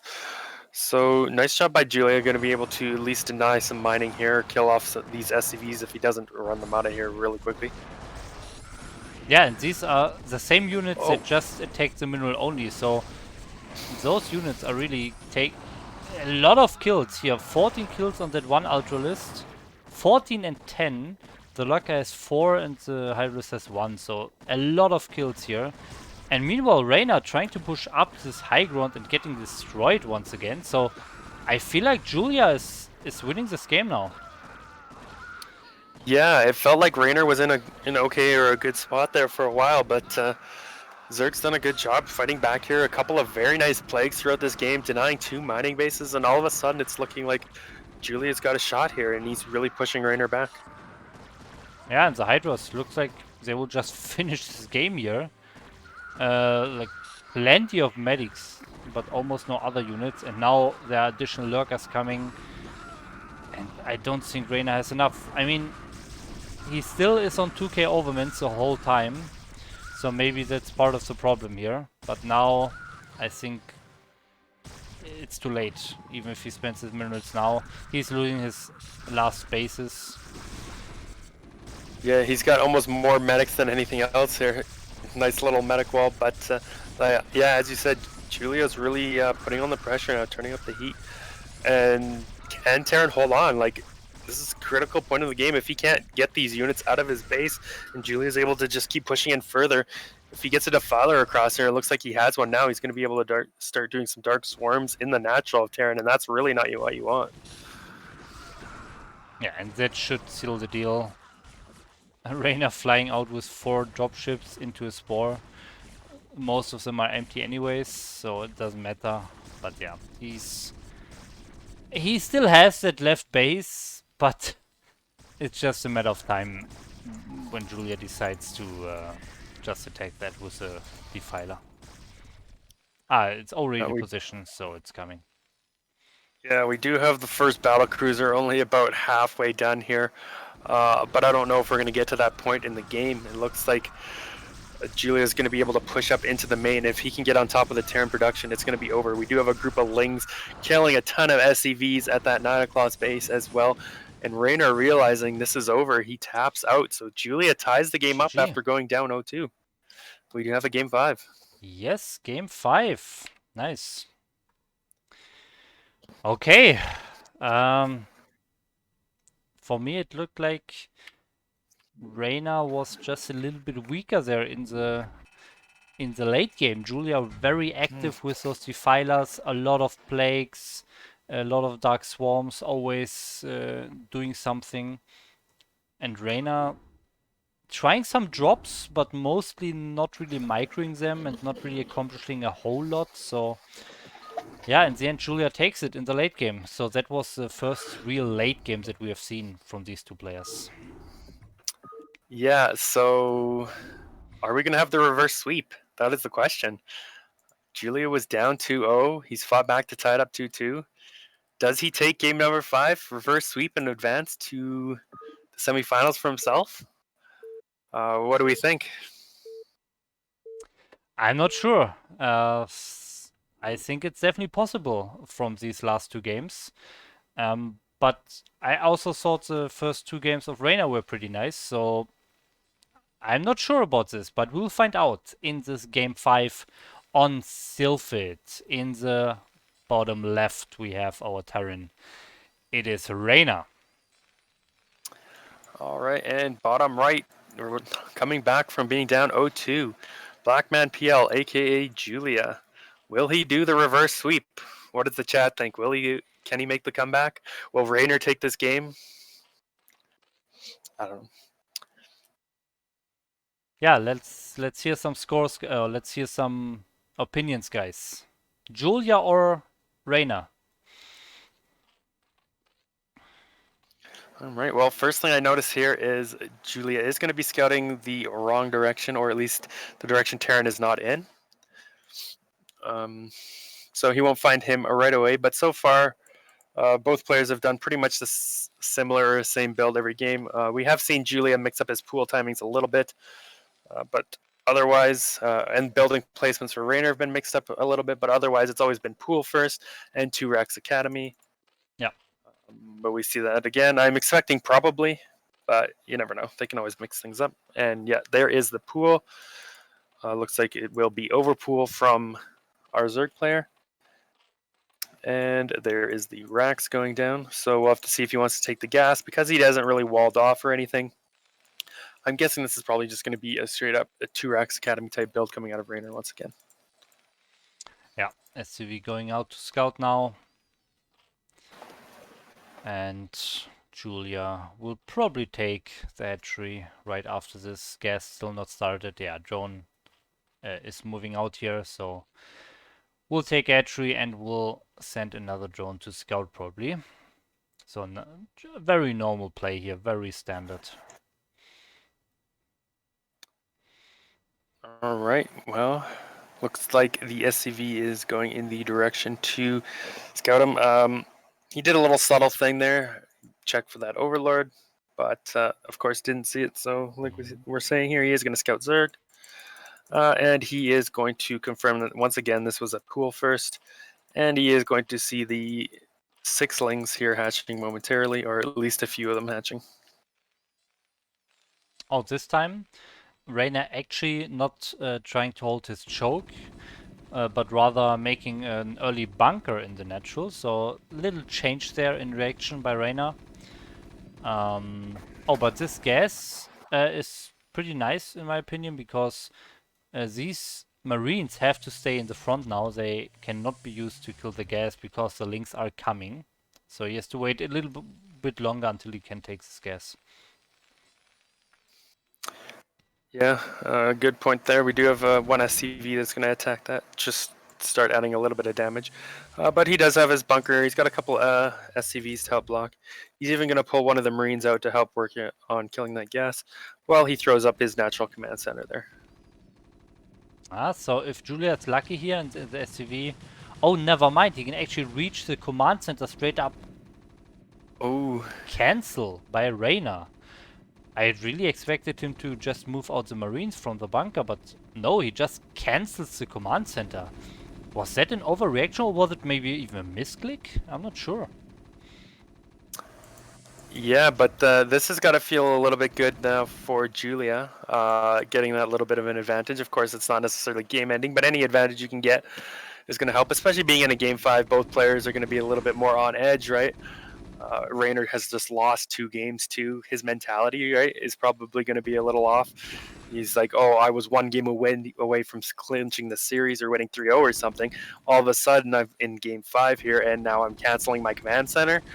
Like, he's probably a little bit nervous or a little bit worried, right? Like, I would expect almost to see maybe a bit of sloppy play from him because of that. But very nice, Julia even denying the command center longer, picking off a couple of SCVs here. Oh no, like this is a lot of extra damage for no reason. Oh my god, and even another SCV. Ah, okay, barely surviving. He already 5 killed HP. 2 SCVs. If this one would be another kill, that would delay the command center and bring him to a total of 3 SCV kills. And meanwhile, Raynor, with his 4 Marine move out, did not accomplish anything because there is a sunken. So we have to give the early game here to Julia. So Julia coming closer to making that reverse sweep and the comeback. Yeah, definitely. We actually see a little bit different play coming out from Raynor now. He started his academy before his second barracks, but now he's throwing down 2 barracks at once. I wonder if this is just some kind of a reaction to having his command center a little bit delayed and later. So he's like, okay, I'm going to have my mining a little bit later. I'm just going to get my academy first, and then two barracks to pump out of 3 racks at a time. Or if this was like he wants to do something to mix it up a little bit. We do have the eBay coming down already started here. Definitely going to be, or definitely early if he wanted to make that just for turrets. So I expect we'll see a fairly early upgrade coming out from him as well. And yes, Hydroden and Spire once again. So Julia really favoring that, plays both of them down and keep the Terran guessing kind of style here. Yeah. This time no comp sets, by the way. Last game he did make the comp sets as soon as the academy was finishing. Of course, the academy, as you mentioned, was after the second barracks. This time, yeah, okay, waiting a little bit, but now he gets it. So overall, pretty much the same timing. And will he scan that third hatchery this time, or will he opt for the scan in the main base and the natural again? Now, yeah, we'll have to see. Now, this is interesting. I think because of the way the early game went, he's a little unsure of his position here. Like, we can see these turrets are actually a little early. He doesn't need them quite this early. They're going to be done before the Spire's even close to finishing up here. Spire's only about 3/4 done, but we already have a few turrets up. So that just goes to show that Raynor doesn't necessarily know the position of the game or where he's at based on, how much he was delayed and everything. So that again, just it's going to slow down the rest of his build a little bit. I mean, yes, he's going to want those turrets and stuff eventually anyway, but it's just he could have got them later and could have got something else out quicker. Yeah, for sure. So maybe, yeah, Raynor really being a bit nervous as well. And you mentioned it. He was 1 game away from advancing to the semifinals. Now he has a bad start and feels the pressure because he had this advancement to the semifinals glitching out of his hands. Yeah, could definitely be a nerve issue as well. Yeah, it definitely feels like that because his play so far has been pretty solid. Like he's played really well in all these games. I do have to say, maybe a couple of key mistakes here and there, but this game he just looks a little bit sloppier than he did in the previous games or something. So that's why I'm thinking, maybe it is a little bit more nerves. But here we go. We do have the Mutalisks flying in. Turrets are ready. Turrets are in position. So I don't think he's going to take too much initial damage here. His bio ball is pretty small, but he's got more than enough turrets to at least fend off the Mutas for now. Yeah, so he's completely safe against those. And this bio ball that's on the map, that is here to deny third base, and Julia does not know about this, so that's nice for Raynor. In the last game, we saw that Julia was able to take a very fast third base. This time, okay, just now starting the third base in the 12 o'clock position. Okay, and Julia finding this marine group, so now Julia would probably clear this with some Mutalis, and the third base will go up for Julia. Yeah, the fact that he's going to be able to kill this bio ball is not very good for Raynor either. He really wants to combine these 2 bio balls, but Julia's going to pounce on this and take it out. So resetting that marine count there is definitely not what you want to see for Raynor. He is coming out with another group of bio here. But now that he's taken that one group out, Julia should be able to stop any kind of like a bust attempt, although he's going to fly over the Marines. Okay, only losing one there. And now he's going to pick off a few more of these Marines, making this bio ball even smaller. Like, you can see it in the supplies even. The supplies are even here. This game's looking pretty good for Julia so far, I gotta say. Yeah, I don't like Raynor moving out with these super small marine groups all the time with like 8 marines or 10 marines. Those will just get cleared by the Mutalisks, no problem. So it feels like he's just wasting a little groups of units all the time. And interesting thing here about Julia, actually not going into a lot of... Okay, he has 2 lurkers and making... Okay, never mind. He already has 3 lurkers at the top already. I just thought he didn't make a lot of lurkers. Yeah, but he did a normal amount of lurkers and now is transitioning into the hive. So pretty normal game for Julia. Yeah, no, I don't think Raynor knows exactly about this third base. He might assume there's a third base out there somewhere, but I don't think he's actually scanned where it is. But now, of course, with those lurkers out front, it's a little too late for him to kill it. So where does he go from here? What's the play? Looks like he does have a tank out, so maybe he wants to try and start sieging down these sunkens and see if he can't bust into the natural here. Tank is coming across. Siege. Where's the factory? Is siege done? I don't know. I think I assume it must be. Yeah. Yeah, it must be. Yeah. We're gonna have the first vessel out. Second tank is done. Even a third. No third tank started actually. So this is gonna be like that 3 tank push. But now he's gonna be able to start putting the pressure on here. First tank is sieged up and gonna start breaking through these sunkens. So this is a nice timing because the Defiler mod just finished. The Defiler is not quite ready and definitely doesn't have 100 energy when it's ready. So this can do a lot of damage, but he has to be careful that he doesn't run into lurkers. Okay, finds a spot where lurkers don't reach, but there are still 2 sunkens. I'm not sure about this.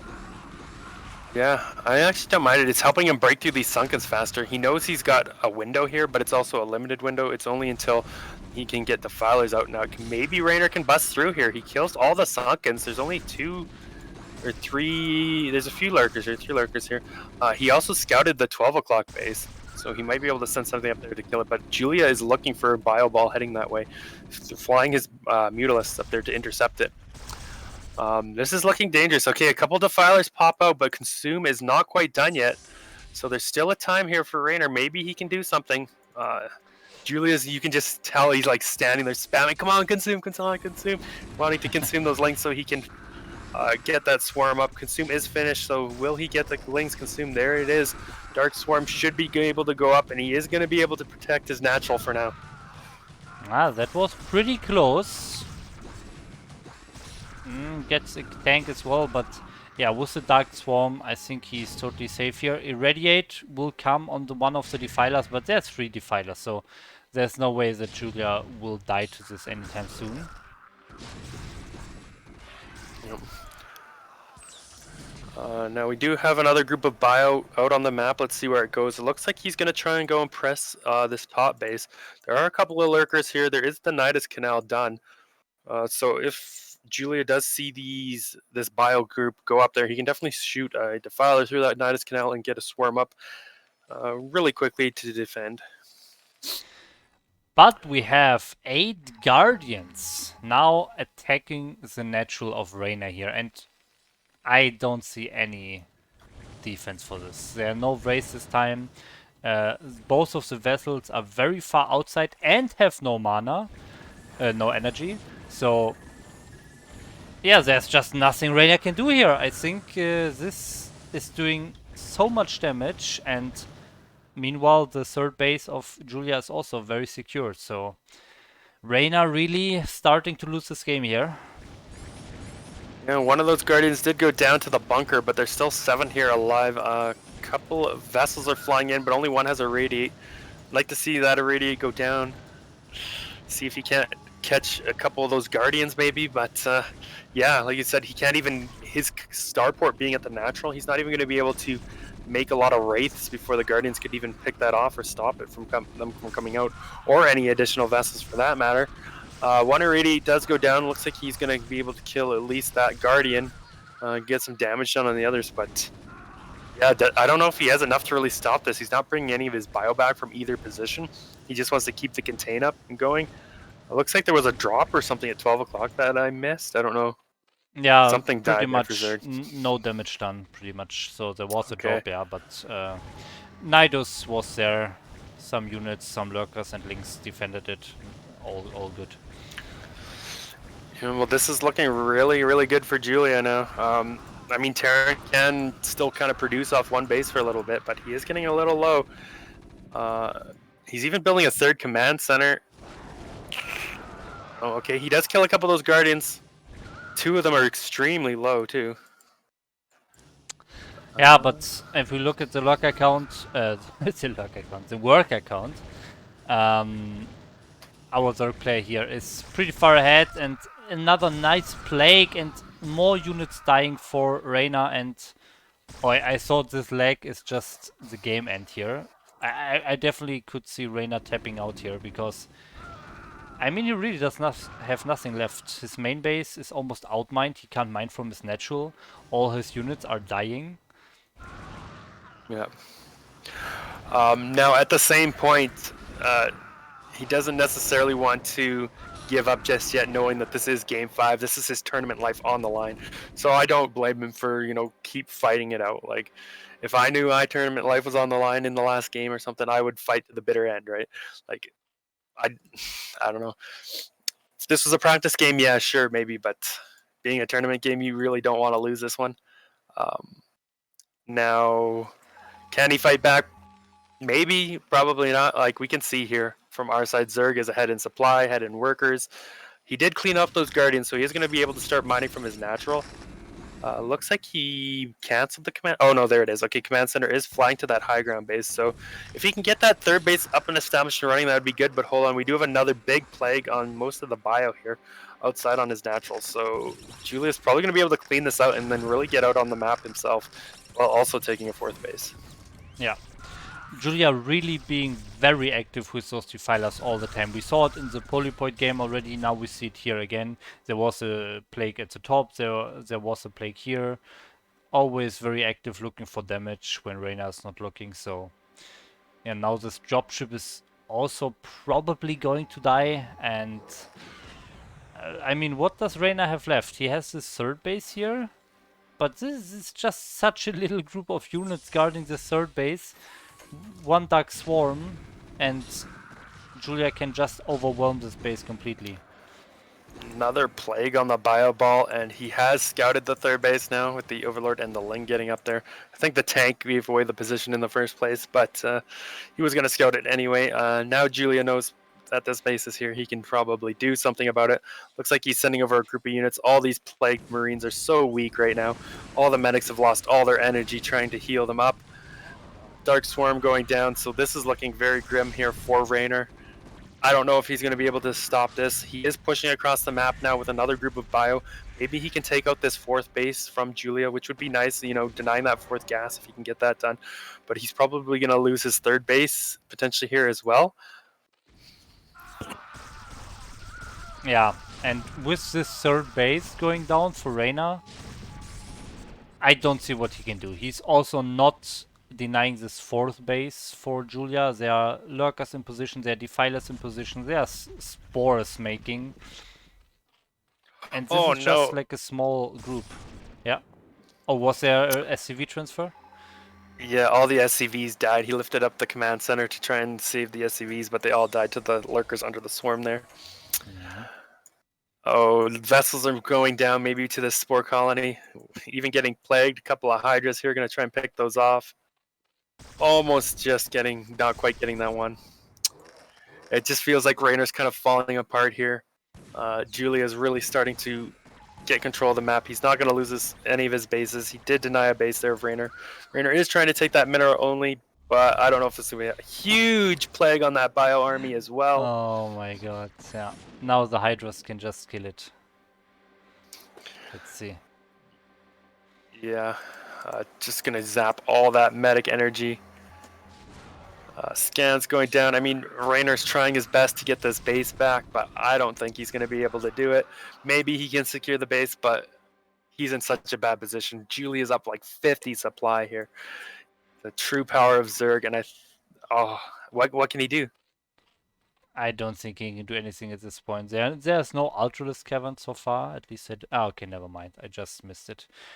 Ultralisk are building right now, so they just spawned. Also some queens in production. Oh, maybe we can see him going for an infested command center to finish off the series. Yeah.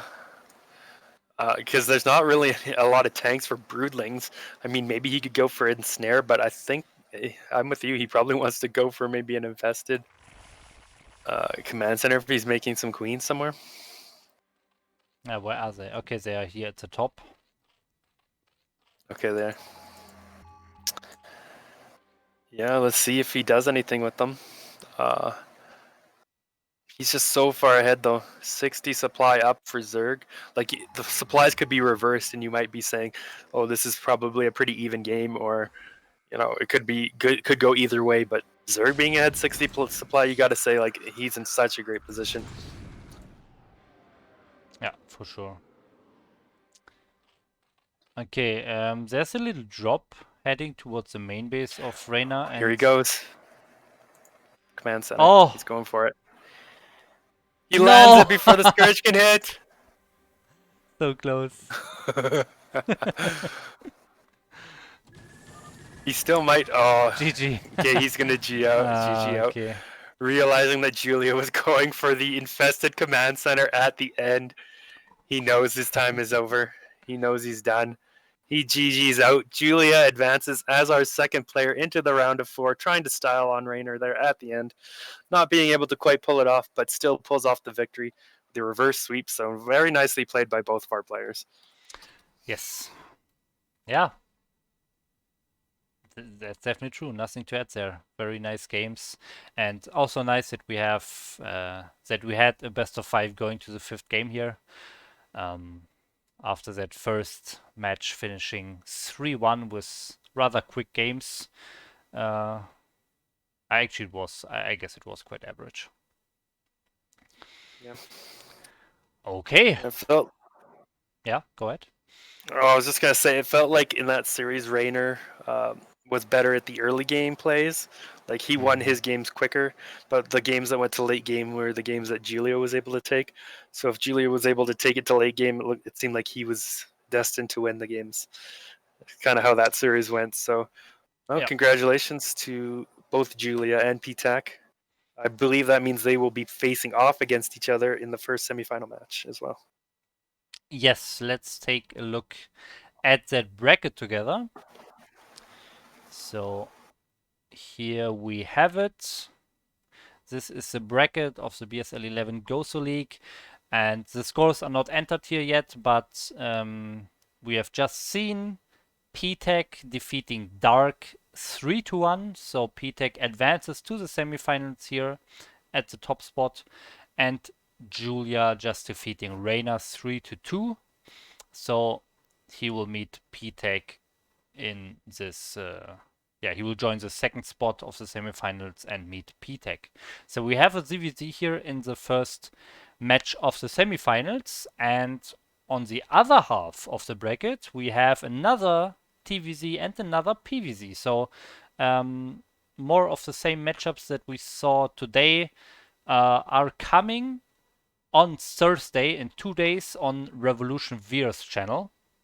So definitely check that out, and you will find out who the next 2 players are who will advance to the bottom half of the semifinals.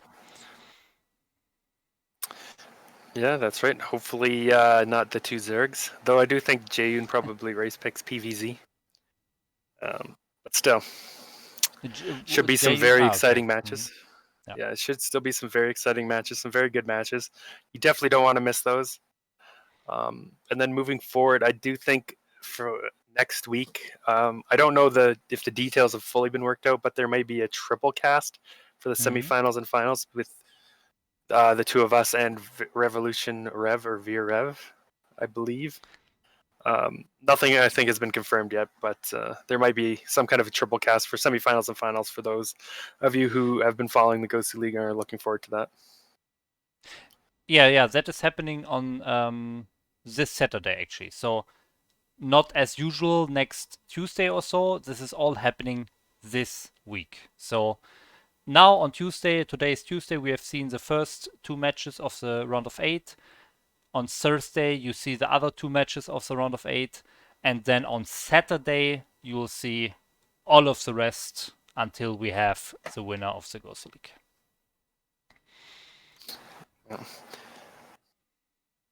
Yeah, and I think that's pretty much all there is to say. Yeah, do you have any other last comments? Yeah, just shout out to everyone in BSL, of course, for always. And if you're a fan of CPL action at all, the finals are still being casted. I believe the last cast is going to be tonight, and I think I'm probably casting that as well, alongside Nablime or Not Lemon, to wrap up this season of CPL. It is MasterReY's team is in the finals. They're looking poised to win the finals.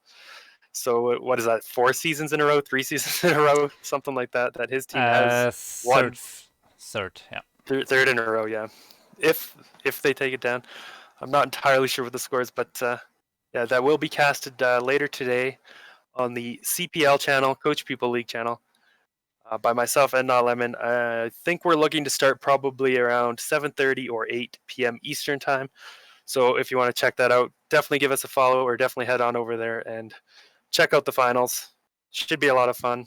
But otherwise, thanks everyone for tuning in for some great Gosuleague, BSL Gosuleague action. Yeah, maybe we can also get the link of the Coach Pupil League Twitch channel, where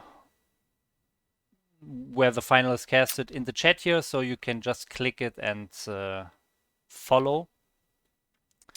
I'll grab that here real quick. Yeah, meanwhile, I also have a little something to say here.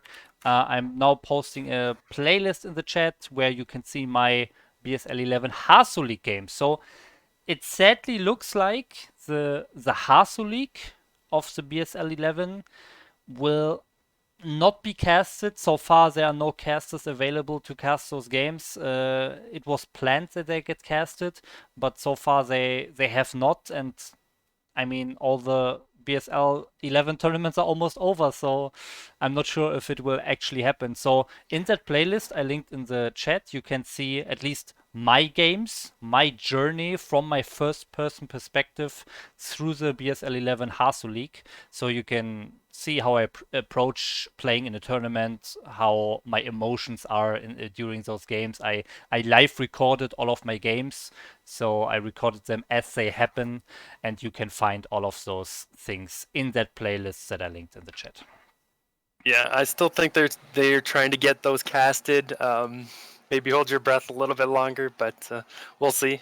I think some of them have been casted, some of them maybe not. But yeah, they may or may not be casted. We'll see.